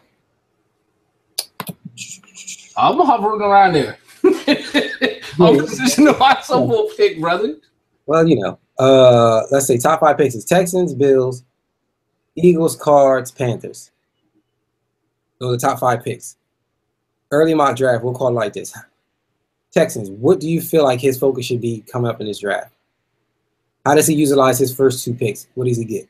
It's funny you mention that because he's actually asked me that, and I do help him with his draft picks. And even though it's not sexy and people would slaughter what I'm going to say, that guy needs some offensive line help. His line is garbage. He can't run the ball. He can't score in the red zone because he has to throw the ball because he can't run it. And it leads to 18,000 picks. I was telling him he really needs to look at addressing that line. I know he wants a running back. He's not a Lamar Miller fan. I know he's not super pumped on Deshaun Watson. He prefers a pocket passer to a mobile quarterback. So don't be surprised if he looks to put Watson out there on the block. And his secondary, he could definitely use a legit top flight corner. So I think he's got to look at line and corner. Okay. I played them. For sure, he needs a quarterback. I would trade Watson if possible, if he can. I think Lamar Miller's solid if he uses him right and understands what kind of running back he is. He's not a power back. He's more of a scat, elusive, can catch type of back, and he needs to create him, use him in space. His defense line is a monster. Yeah. I think that's pretty solid.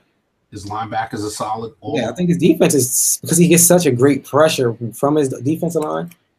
He can afford the weakness in the secondary, or he can still get quality cornerbacks in later rounds.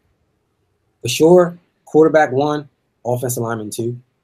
I think that's how he should address his first 2 picks, and then from there focus on the cornerback and a lot of O-line heavy.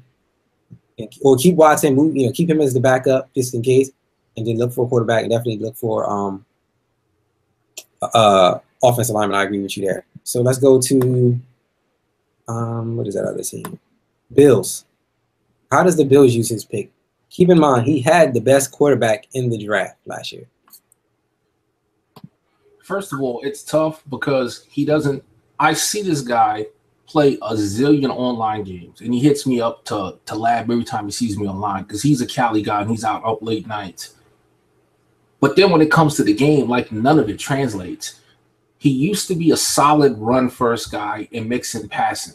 I have no idea what his strategy is. I don't know what he's trying to do. So it's hard to say what he needs because his schemes and his play style is so all over the place that it's like he needs to solidify that first. He doesn't need a quarterback, obviously. I don't know who his running back is. I'm pretty sure that LaShawn McCoy, if he is, he's probably 85 years old. Right. I don't know who any of his wide receivers are. I would definitely think something on the skill position side of the ball, first and foremost, to help that young quarterback. But I really think he needs to figure out what he wants to do so that he knows how he wants to draft.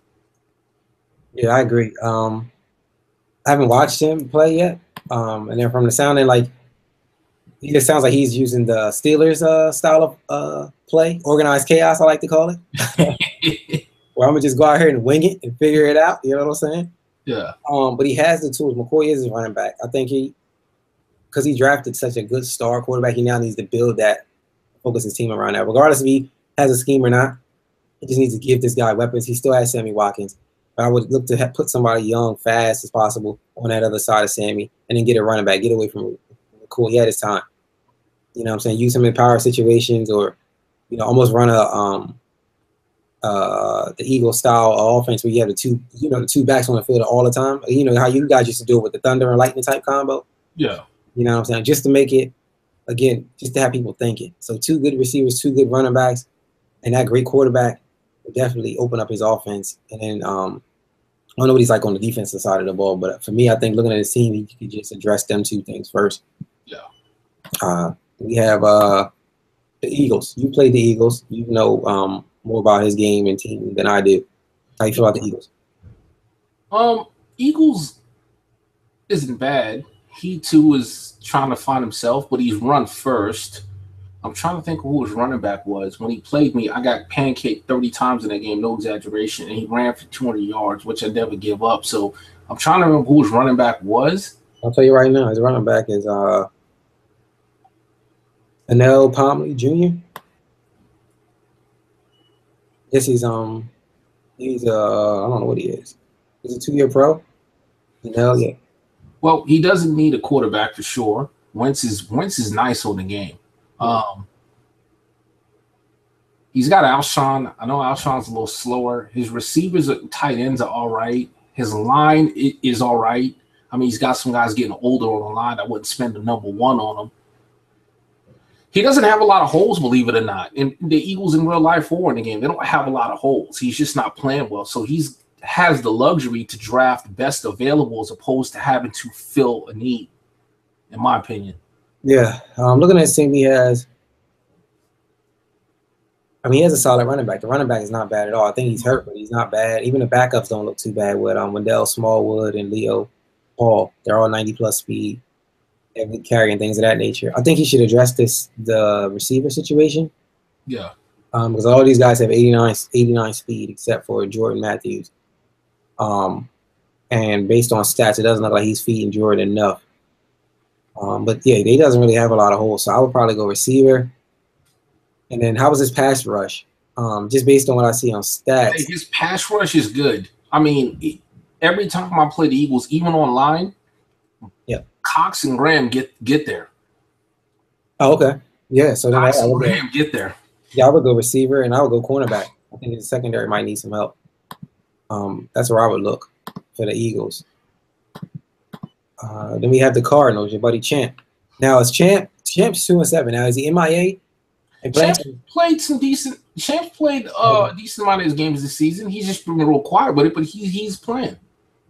Well, here's the thing with Champ. You know what he wants to do? He wants to air it out. He loves his tall receivers. He loves his speedy cornerbacks. I haven't really looked over his roster. I don't know who his running back is.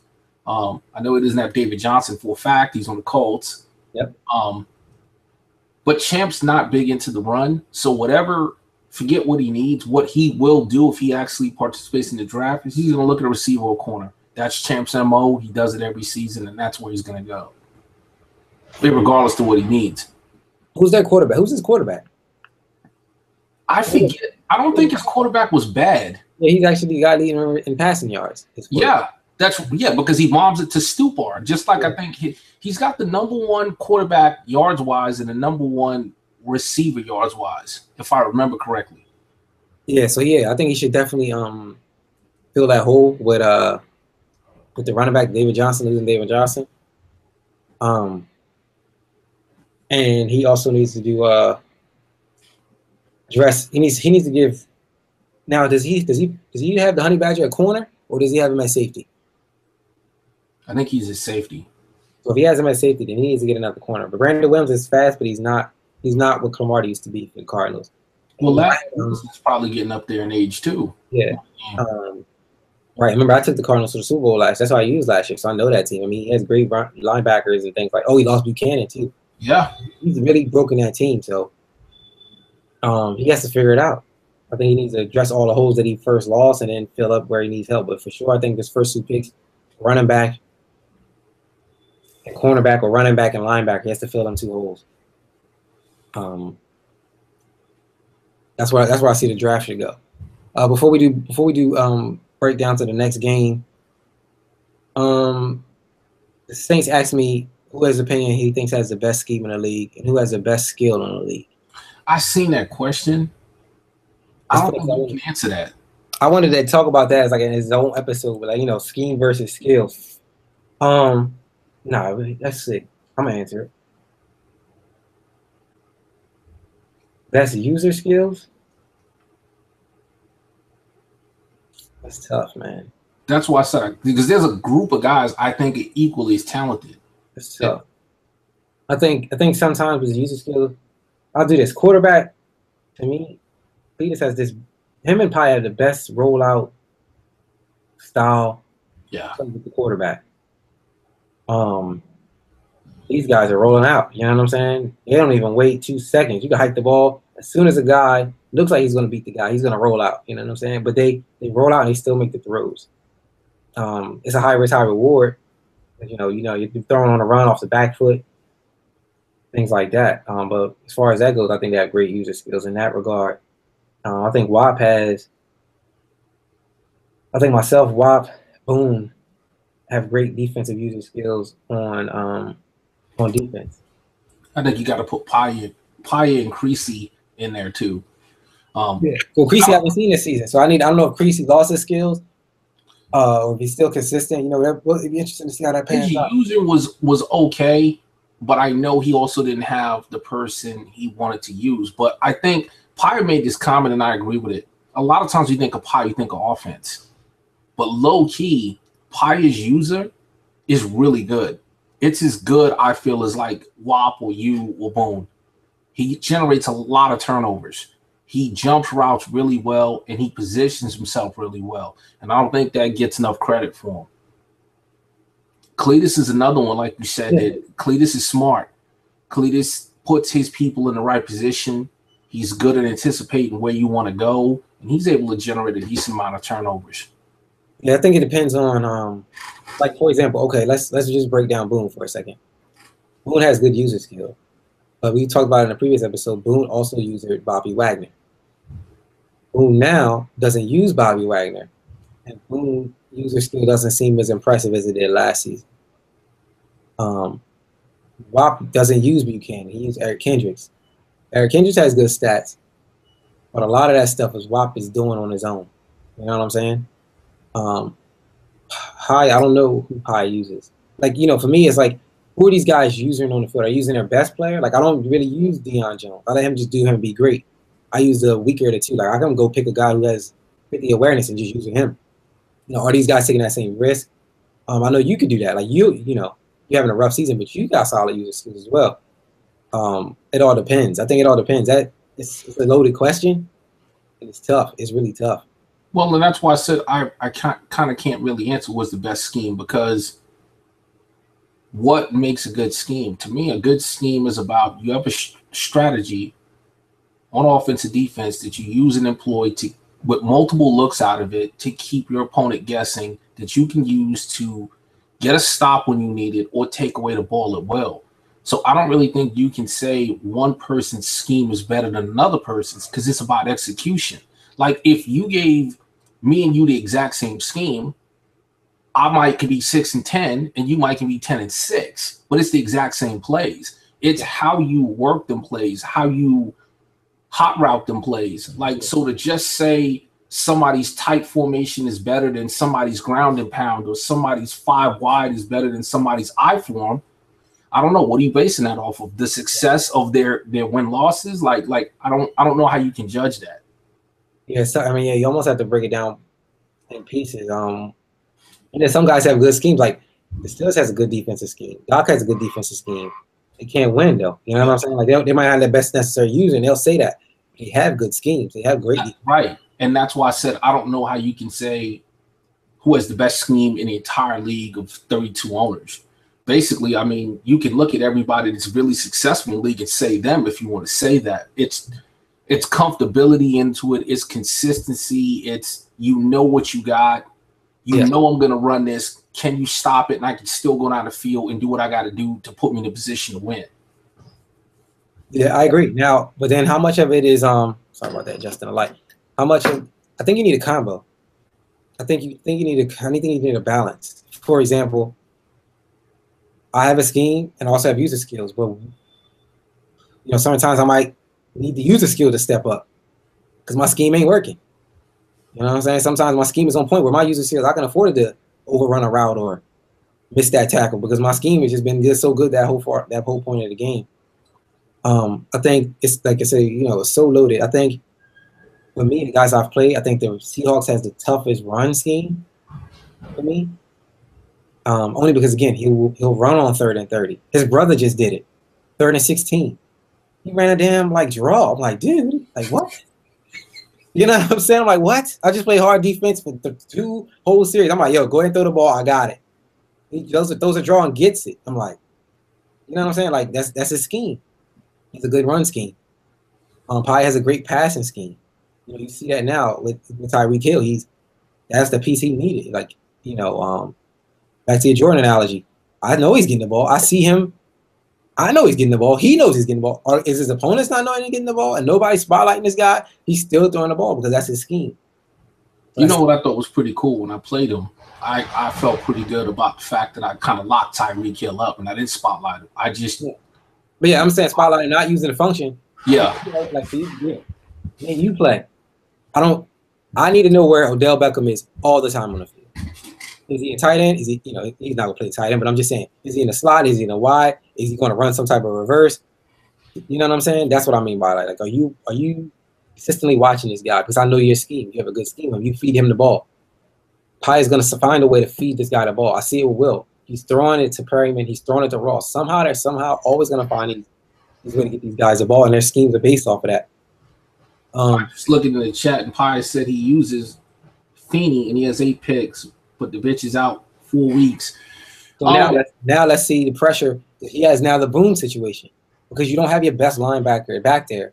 You now put yourself in a position to you're on that almost like Ray Lewis. Remember how Ray Lewis used to call plays and run the whole defense and all that? You were now the backbone of that defense, whatever replacement you use there. Are you still effective? Are your user skills still effective? You know, is it stat based or is it user based? Like, but you know where I see that differently? To me, the user doesn't have to do with the player. And I know it's gonna sound crazy, but here's what I mean. Okay, let's use Paya or let's use Boom, right? You said minus Bobby Wagner, he's not the same. He is the same. It's just he's not getting the same result. But his knowledge of the game and his ability to anticipate where he needs to be at, what route combo you're trying to hit him with, and what he needs to do to stop it, it is the same. It's just maybe the person he's using is not as fast as Wagner.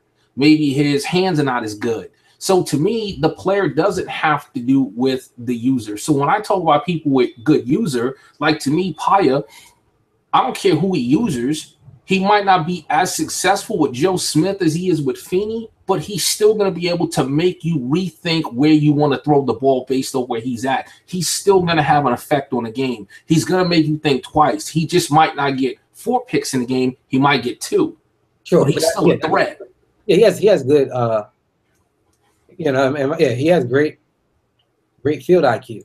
Mm-hmm. You know, and that's what and then that's another topic. Like who has good field IQ?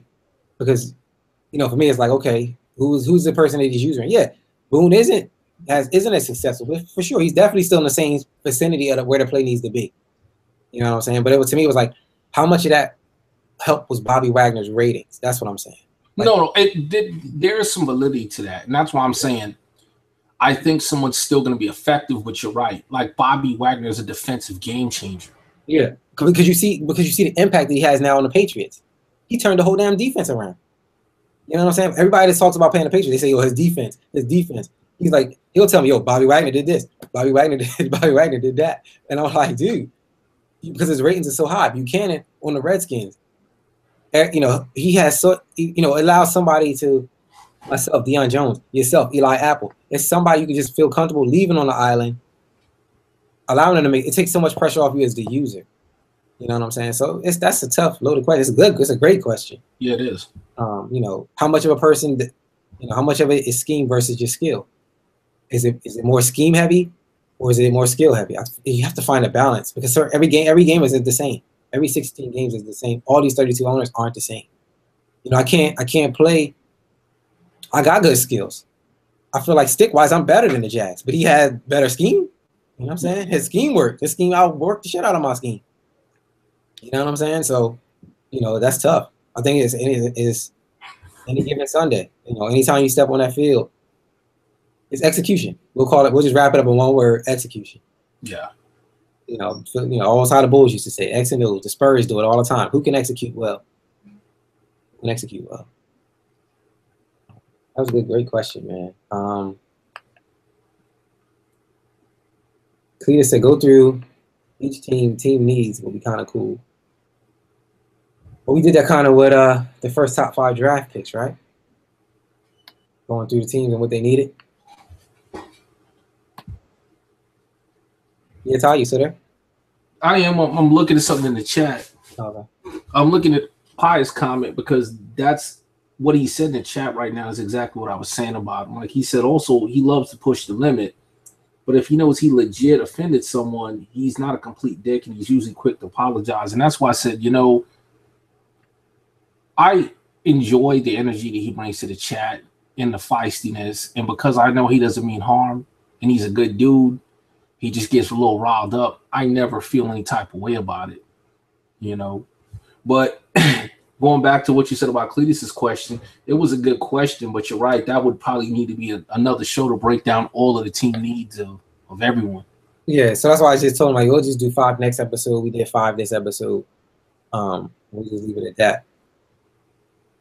You want to break down the wins? We're going to go over these wins. Who's going to win? Let's do week 11 because we're already on week 10.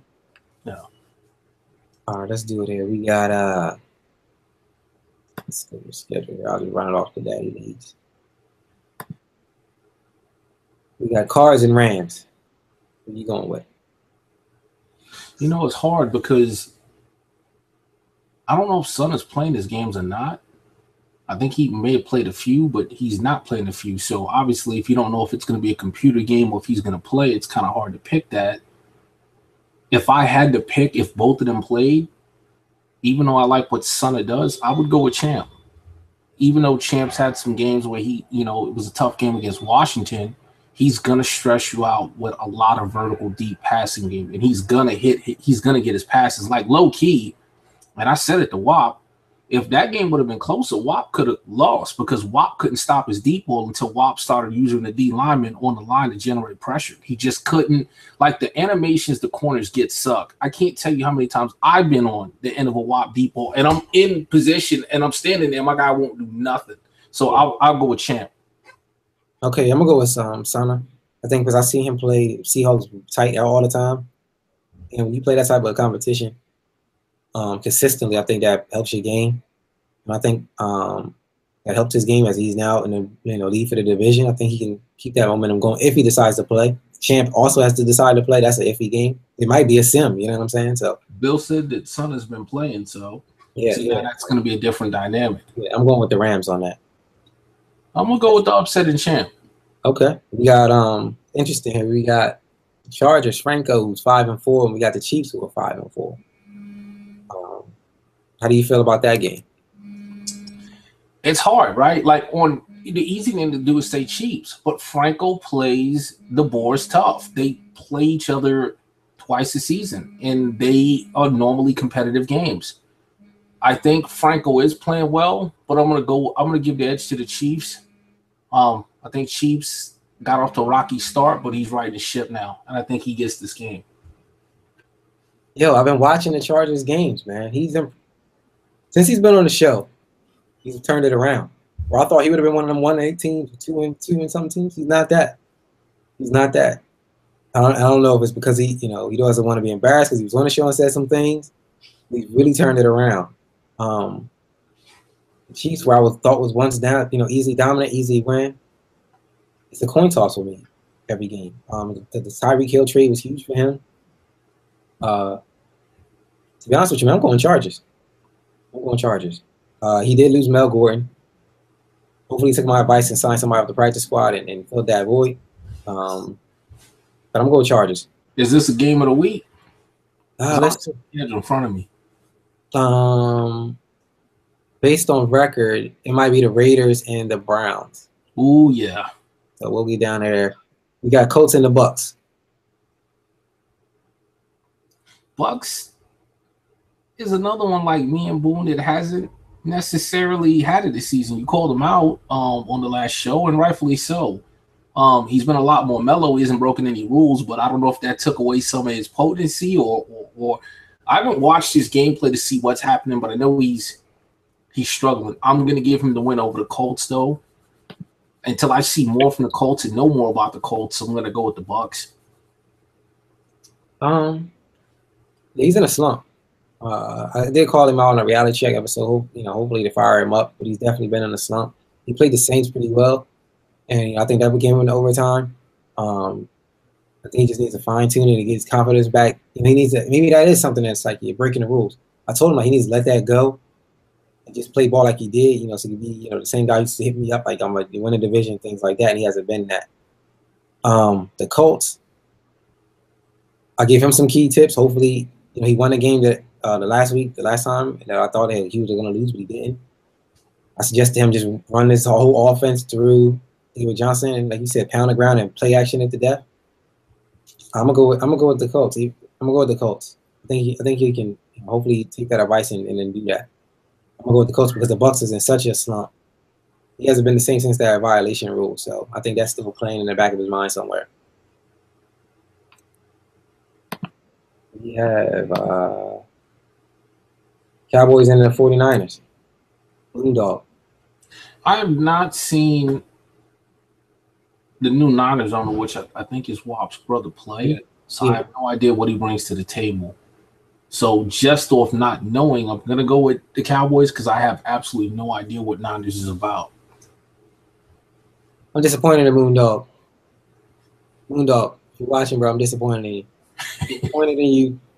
The picture's my sleeper team. I watched how you played Cletus in the preseason. And you've done nothing like that. You've done nothing. You haven't played like that since that game. I don't understand what's up with you. Like, I don't understand. Is it lack of time, lack of preparation? Maybe, the team isn't as good as you think. You have Dallas, bro. Play to their strengths. They have the best offensive line, one of the best running backs, one of the best quarterbacks, young quarterbacks. Figure it out. You're not trading me none of your players. You're not trading no players. It's on you. It's not the team. It's on you. I'm going with the 49ers. Even though he doesn't really know his team, the way I've been seeing Moondog play, I'm just disappointed, man. I'm disappointed. I'm going with the Niners. Moondog, get it together, brother. I was cheerleading for Moondog, bro. Get it together, bro. Yeah, I was cheering, hoping he turned it around. Yeah. He's 2-6, and it's not turning. So hopefully that motivates him to turn it around. It's all for motivation. Well, we'll play him in 3 hours, so I hope he doesn't turn it around just yet. Right. We got damn win these days, brother. we got Eagles and the Giants. Eagles actually won. It's only against you, right? He did, and that's why I know I'm gonna win that game.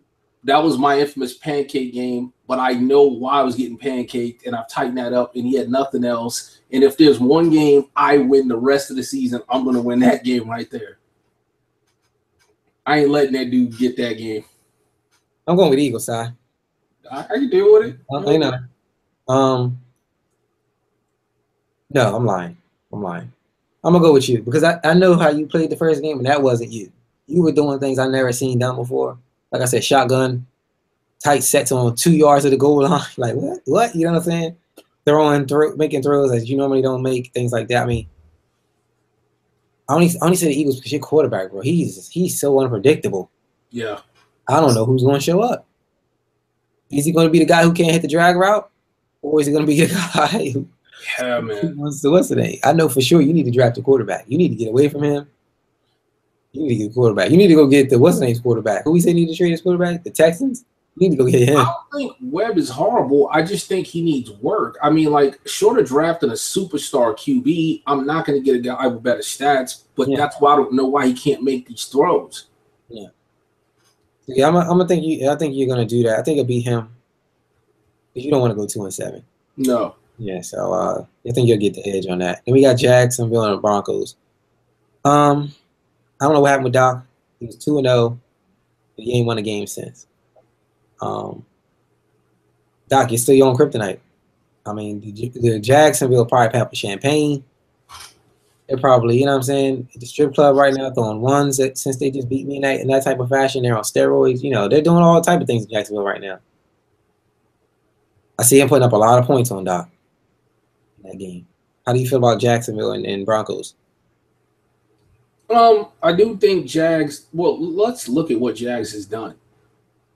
In the last few games, Jags has beaten Cletus. Yep. He's beaten you. Yep. He called a shot.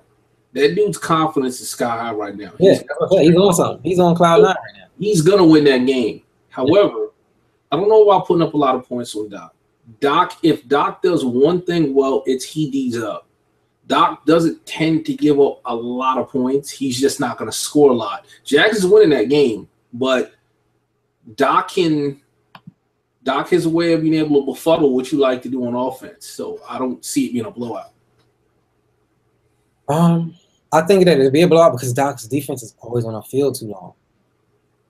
Because he goes 3 and out because I don't know what it is on his offense. I don't know if it's the wrong playbook. He's just not willing to take the shots. He doesn't trust his personnel. He doesn't trust his quarterback. He plays so conservative all the time. You know what I'm saying? So, you know, and I know he wants to get rid of them old guys. I know that's been his focus, the LeVar Millers, the Chris Harris Jr.'s, and all those guys. I think, we talked about his gameplay. I think he just needs to open his playbook up and focus and turn it around. He's on the hot seat in Denver. You gotta get it together. Yo, you like Moondog, bro. You gotta get it together, Doc. I'm disappointed in you too. I'm not even gonna hold no punches. You're my guy. We go back. But you gotta turn it around. Jets and Bengals. Who you got? Cletus, Jets. Bengals is scrappy. I like what Bengals brings to the table. Bengals is a competitor in the gamer, but I've noticed the difference in Cletus since that strong loss. He's taking it personal. I think he is trying to send a message. I know he took it personal against Cleveland, not in a negative way, but just Cleveland's getting a lot of press. He's coming off that win.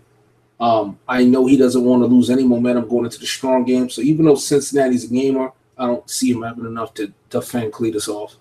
Yeah, Cletus is on a mission. Hopefully, I don't think we picked on him with the whole round of the score and all that. But yeah, I think he's definitely been on a mission. I know he's only focused on. He's so focused. We can't wait to play the Pats again. You know what I'm saying? Yeah. He's just running through people to that point. You know what I'm saying? And it's not personal to all his opponents. He's just so focused on getting that game back. If you're in their way and you're on the schedule, nothing you can do about it. We got the Packers and the Lions. Yeah, I like that new Lions owner. Yeah, that's one he brings a good new energy for a new owner to the league, competitor. Packers clicking on all cylinders. He's figured it out. He's gotten over the hump. He stays in all the games mentally. He's got Hill and that offense rolling, and his defense is just as good as his offense. I don't see anything Lions is going to be able to do to push Paya back. Packers. Yeah, I'm going to go Packers. I don't know enough about the Lions.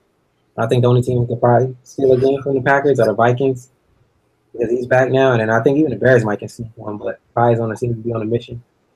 I think that people get, you know, it's funny with him. I think people get so focused on him in the chat and all his antics that they forget and overlook his record and his skills.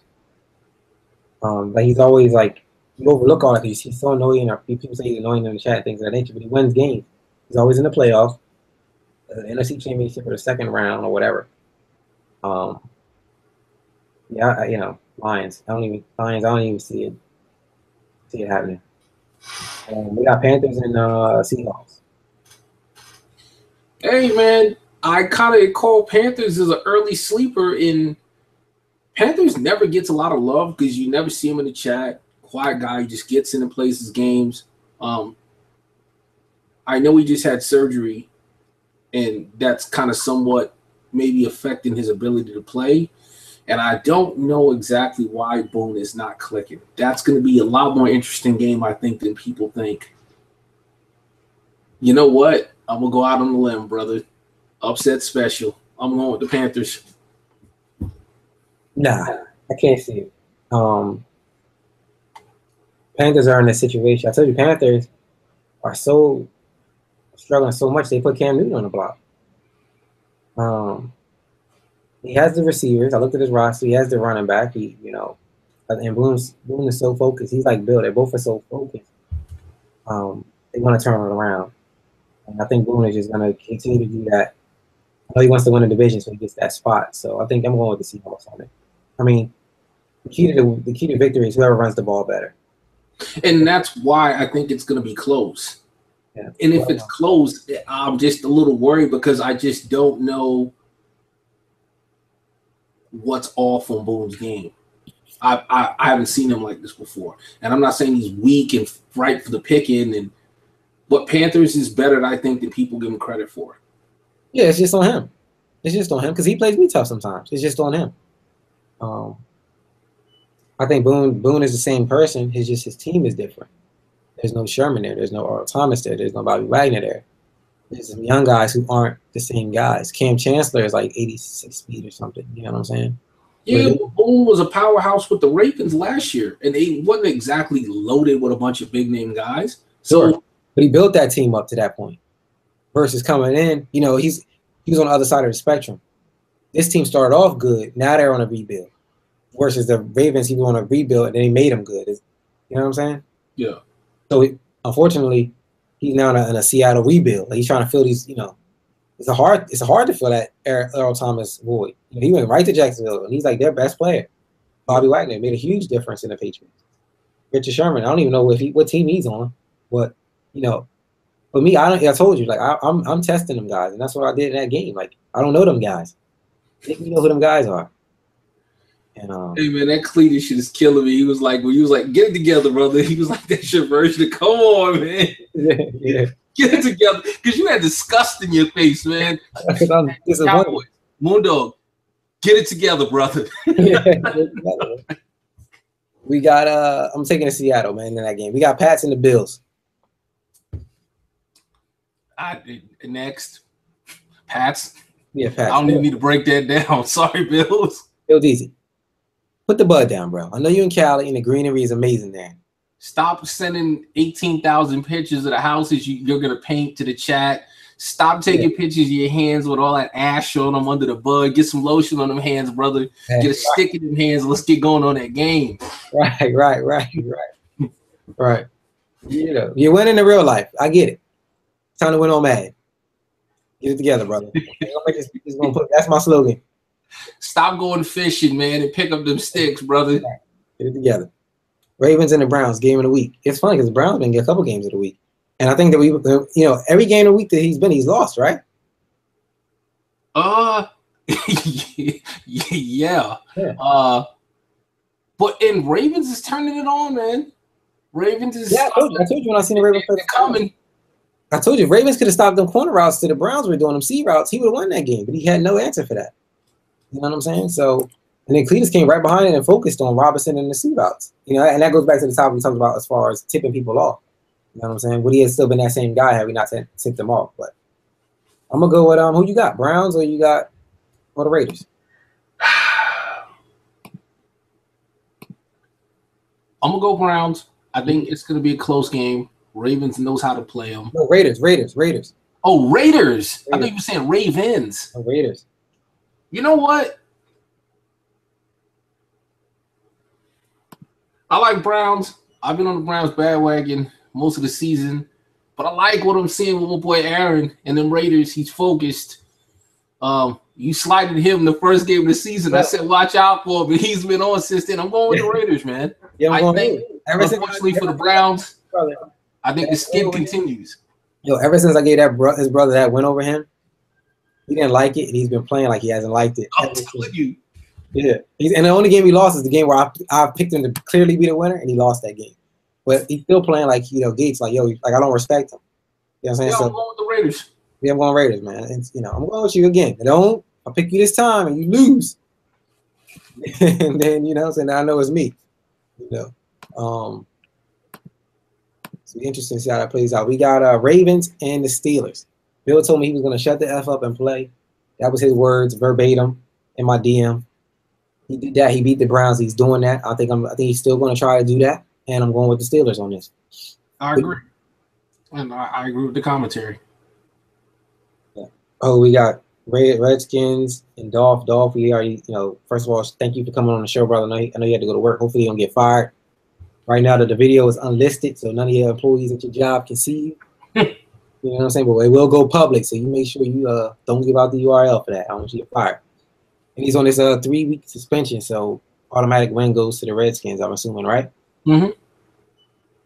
And we got, what's funny? The Saints versus me might also be game of the week. Because he's 6-2 and I'm 7-2. And then, that's the fight for the division. I definitely think coming off 2 losses, I know you're still confident, but I also know that you want to maintain that mystique. We talked about it earlier where, hey, does people think now that me and Wop came back to earth? I think you're on a mission this game, and I think you want to show people, hey, don't get it twisted. I had a bad game. That's it. Yeah, so, that's it. Unfortunately, I think Saints is going to be the recipient of that. Yeah, no doubt. I'm going to give him the 70. I'm going to give him the 70, and, I'm going to deal with the consequences. No, I'm not going to put up 70. I'm just talking trash. But, yeah, that's my mindset. That's my mindset. Right. That's my mindset. I've done something. I told you, 8 interceptions in the game. Luck's percentage was like 40. You know what I'm saying? It was some crazy number. I couldn't hit out routes. I had a what you said, the web game. I had a web game. You know what I'm saying? Where it was like, yeah, don't have another one of those, bro. Yeah, when you throw it, when you see it, I just was looking at the screen like, for real. Hey, man. Come on, man. Come on. Damn, get it together. Yeah, get it right. Yeah, that's what I'm looking at. Andrew, look, get it together. Brother. Get it together, man. What are we doing? I got, we gonna have to sit down. We're gonna look at some film. I had to dock him some pay. 8 interceptions is not cool. Even the commentary during the game are like, man, he has like 10 interceptions in 2 games. Hey, man, you know what I hate, low key, man? A little comic moment. I hate when shit ain't going for you well in the game and announcers got some smart ass slick shit to say. Yeah, he got 10 kick a hole in the TV. Like I didn't do that 4th pick. Well, at this time, we got to start wondering now if the backup's gonna start warming up. Or my other favorite comment that I can't stand. Hey, they went 3 and out this series. You know what's good about that? They didn't throw a pick. Hey, yeah. Charles Davis, kiss my ass. How about that? You know what's funny? They said something about that. They said something about that in the game. Like, they're gonna put the backup in. I actually thought about should I put the backup in? I'm like, wait a minute. Right. Put no backup in. I'm gonna keep like, damn, how the commentators are clowning my shit. Yo, I was looking like, should I put the backup in? Right. Hell no, I ain't putting the backup in. Andrew Luck gonna throw 20 interceptions. I don't care. You know what I'm saying? So yeah, unfortunately, Kirk, Saints, you were gonna be on the recipient of this wrath. These 2 losses, you know what I'm saying? Then we have the Titans. You know what's funny? Because I took the sim loss and I reached out to the Titans due to my availability. I was gonna give him the force win anyway. And he in a stand-up moment, he's like, nah, bro, I'd rather do a fair sim. I don't want the force win. So that was a real stand-up move for him. But the sim loss I'm totally cool with because I gave him the force win anyway. It just played out well for him. So shout out to that guy. I got him over the Texans for that reason. Texans is solid defensively, but offensively, we already talked about he needs some help. Who you got, Texans or Titans? Texans is playing better. He played Franco pretty well in a tight game, and Franco's playing well. He played you well. But I like what Titans is doing right now, and I think until Texans figures out on offense how to actually score in the red zone, I'm going to go with Titans. No, okay. Yeah, here we go. Before let's get into this last. Let me get into this last game, and then of course I got to address the chat. We got Vikings versus the Bears. Shout out to Chrissy for coming back. The Bears, you're 5-4. Listen, you're about to play a good guy, man. He's solid. Do not underestimate him. Make all of your reads. It's going to be a tough game. Cressy, you're in a position, bro. You can go 5-5, and if you really talking, you play like you've been talking, you can actually probably steal a playoff spot, low key. Pye's been playing good, and you said this is his last year of him winning the NFC North. I think you take the rest of these games and prove that theory. And win this game, not only this game, but the rest of your games, you know, at least go 9-7. And I'll take that comment seriously. I'm going with the Vikings because I know it's usually skills. I know it's skills. I know it's game. I'm going with the Vikings. I'm going with the Vikings as well. I've played both of them recently. I still think Creasy's trying to figure some things out, but he still has enough football acumen and IQ to get it done. Right. That's easy. I agree with that as well. So the Steelers put up my stats against the Falcons. Against the Saints. He's saying that I won 25. Oh, he's saying that the estimated score is 25-20. Keep in mind that's based on my 2 losses, the 1 sim loss and the 1 loss against Jacksonville. Saints know what it is. Saints know what it is. We practice all the time. You said it, Ty, man. I got to show people like, it's just a game. It was just one game. But I mean, hey, this is the game right here. This is the game. Remember, like 3 episodes ago, he's like, put some respect on my name. Remember the Saints said that? This is that game. This is that game. Saints, if you're watching, Kirk, if you're watching, this is the game where you force me to be DJ and be Charlemagne in the show, on the show, and moving forward. If you win this game, when Birdman came in like, yo, all 3 of y'all put some respect on my name, and ain't nobody said nothing. You win this game, I'm that guy. I'm sitting there quietly, like I don't understand what's going on. It's on you. I will say this: I like Saints. I like his energy in the chat. I like his competitive spirit. I like that he's a gamer. Me and him had a classic tie last year. He plays everybody tough. I think he's been a damn good addition to the league, and he's gonna be a threat down the line. He's rounding into that shape now. I just think it's a case of the wrong place at the wrong time right now. Right. I'm just keeping it real. Look, I think he's gonna fight. I don't think he's gonna get blown out, but I just know what this game means to you. It's a key game for you, and I know he's looking forward to it. He's probably had this one circled, and he's gonna be game. So I don't see him getting blown out, but I think you're gonna have too much for him. Yeah. Yeah. I mean, like I said, we practice all the time. That's my brother, man. So, but again, the Jackson, teacher versus a student, who wins? Last game, student won. We won for the teacher. That's teacher. You know what I'm saying? I gotta, Daniel's son snuck one in. Ain't happening again. He's trying to push you, bro. Yeah, it ain't happening twice in a row. You can best believe that. Unless, listen, I'll put the backup in before I let that happen again. Whatever I got to do. I can't leave. I'm going to give you some love, Saints. Here's the deal. If you beat Gates on our next show, we're going to have a reality check. And every reality check is going to have me telling Gates, former Super Bowl champ, brother, get it together. Get it together. Come on, brother, get it together. You do it. Listen, if he wins, I'm going in undercover. Somebody else going to host this joint. You know what I'm saying? I need to go ahead and focus. Something's broken in Atlanta if that's the case. But yeah, no, it'd be good. It'd be definitely good. I think a lot of these games, like I said, the show has brought so much awareness to these games, man. I find myself watching games that I normally wouldn't watch. I wouldn't watch a 1-18 versus 2-16. Yeah. But I'm intrigued now to see what's wrong, what's broken with these teams. How much of it is the coach? How much of it is the team? You know what I'm saying? or you know, or is the level of competition that far apart? Yeah. You know what I'm saying? You know, I like giving these keys to victories based on things that I've seen. You know, so I like speaking from a different perspective. The show has done a lot, man. It's lit fires in the guys. I mean, for the Pats to go 7-1, you couldn't pay me to think no shit like that. Not after the season he had. You know what I'm saying? For Sumner to be winning the division over Boone, man, please. You couldn't tell me that. Pie and him tying. What? You know what I'm saying? Raiders number 2 over his brother. When his brother usually makes the Super Bowl, I've never seen the Raiders in the Super Bowl. You know what I'm saying? So, it's definitely been a great ride. It's definitely been one of the best seasons in this league for a while.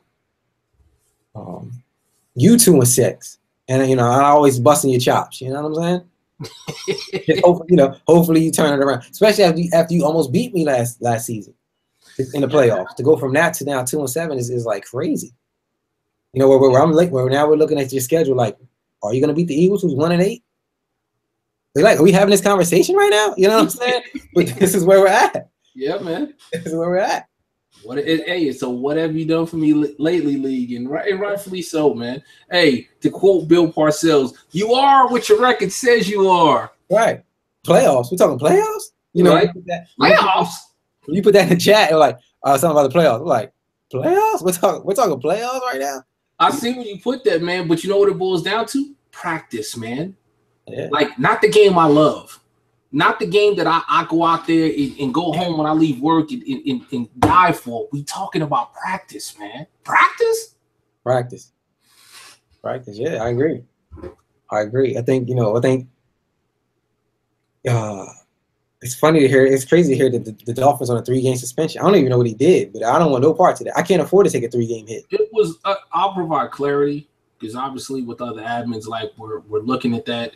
It was a combination of about 3 games in a row of rules violations. He conceded and flat out left the middle of his game with the Patriots in the middle of the game. Yeah. Now, do the stats count? Do the stats count on the conceded game or no?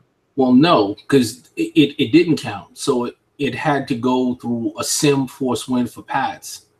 But so you had it wasn't the conceded where Madden offers you that option. It was it was the I'm good. Like I gotta roll. Like I'm done. Like just. So that was one thing that impacted that. And now I'm trying to remember. There was 2 other violations of actual rule breakages. So basically, you had a series of 3 different rules violations in like 2 games, and it's like, hey, there was a few warnings sent. There was some conversations had, and it kept leading more rule violations, and decision had to be made.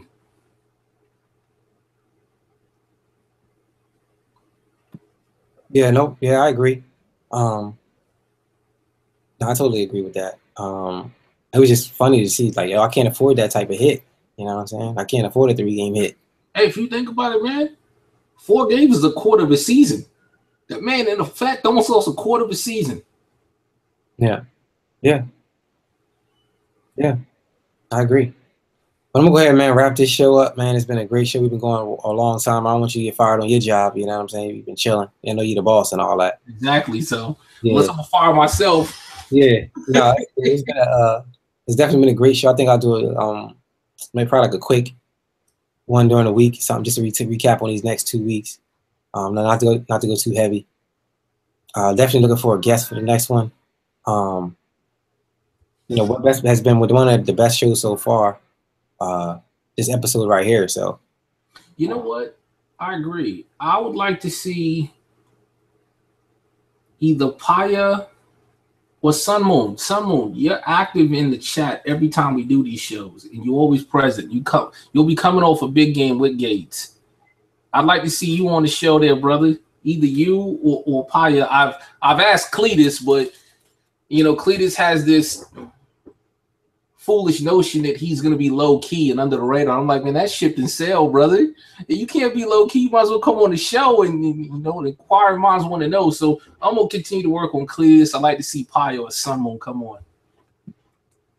Yeah. I mean, we got Cletus on. Cletus can get on. Anybody can get on. It took a while to get him on. You know what I'm saying? So yeah, Pio for sure. Let him defend himself on here. I would like to see the Panthers on here. Yeah. Definitely get the Browns on here. That'd be interesting. Mm-hmm. And I want to do the Boer brothers at the same time, or at least the Raiders for sure. No, I want both of them because I've been talking to both of them. I know they probably Hey, got some you know worse. what? I'm gonna see if I can get you an early Christmas present, man. Okay. When I play Moondog, then I'm gonna talk to him like, hey man, like Gates said you letting him down, brother. He said you need to get it together, brother, and come on the show and defend yourself. Yeah, do that. Tell me what's going on in Dallas. I know, I know Jerry Jones ain't having it. You know what I'm saying? So what's going on down there? But any last closing remarks, man? I don't really have many. I'm gonna probably end it. You got any last closing remarks? No, just I got a question for you though, real quick in closing. From Jumpin' Jags. Falcons, I'm humbly asking, what do I need to work on to continue to improve?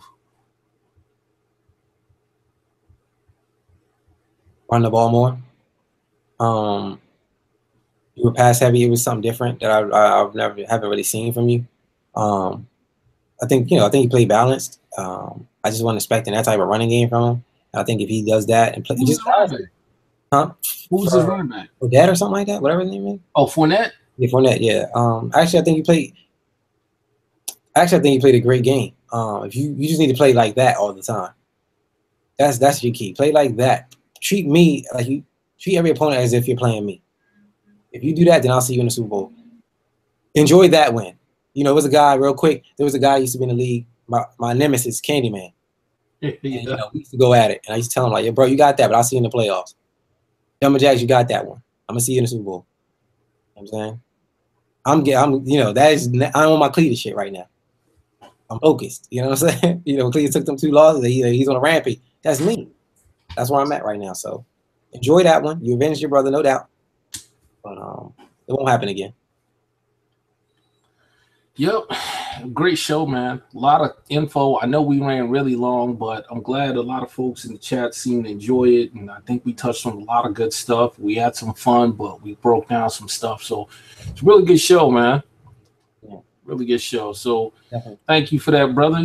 The next show next weekend will be on Christmas Eve. So that should be crazy, man. Yeah. So I appreciate it. I appreciate everybody definitely tuning in. A lot of feedback before the show. Hopefully we touched on everything that everybody wanted to talk about. Appreciate you co-hosting, brother, doing that work. We'll definitely do a Christmas Eve one. I'll probably give out some gifts. Hell yeah, huh? Huh? Yeah, and give out some lumps of coal too. Yeah. Some more reality checks, things like that for Christmas. See where my season is going. Hey man, I think Cletus is on to something, man. I think we need to have a segment called "Get It Together, Brother." Yeah, we could do that. We could for sure. Dead serious, man. Like somebody makes a bonehead call, bad decision, had a game, won it, lost it. They get to be on the "Get It Together, Brother" session. It's horrible, man. It's horrible. That's how I was saying it to myself. Like, yo, Andrew, just like get it together, man. Like, just hit a simple pass, a slant, or something, man. Like, golly, You know what, man? You asked me real quick what I like to see change in Madden. I've always thought that was the biggest crock of bullshit in the world. Name me, I don't give a shit who it is. Case Keenum, Robert Griffin, Johnny Manziel. I can't think of one quarterback in the NFL that can't hit a drag. So the fact that shit even exists on Madden just pisses me off to no end. How can you not hit a 6-yard pass? I don't know. You know what I'm saying? Like I said, I need to look back at it. Was it the pass rush? Because I know in the Texans game, he was making a lot of under pressure throws because Clowney was consistently beating the end. You know what I'm saying? So if that's a factor, it's fine. But if it's just, yo, bro, you're just missing inconsistent drags, that's just the coding in the game. You know what I'm saying? Because he has like 89 awareness. He has 80-something stats and all that. He's a superstar. Like, he shouldn't be missing them drills. Yeah. How much of that has been penalized by EA? So, yeah. We'll see how it pans out, man. We'll see how it pans out. Do I shake and, does the Saints come in and steal one? Do I continue? Am I in a slump now? And then, you know what I'm saying? So we'll see. We'll see how it turns around. All right, man. But definitely, man. I appreciate that. And you co-hosting this thing. So everybody's watching and all that. Another good episode 7 in the books. Be sure to tune in for episode 8. USFL League presents the Owner's Box, man. Mark Gates, your host, signing off. Peace.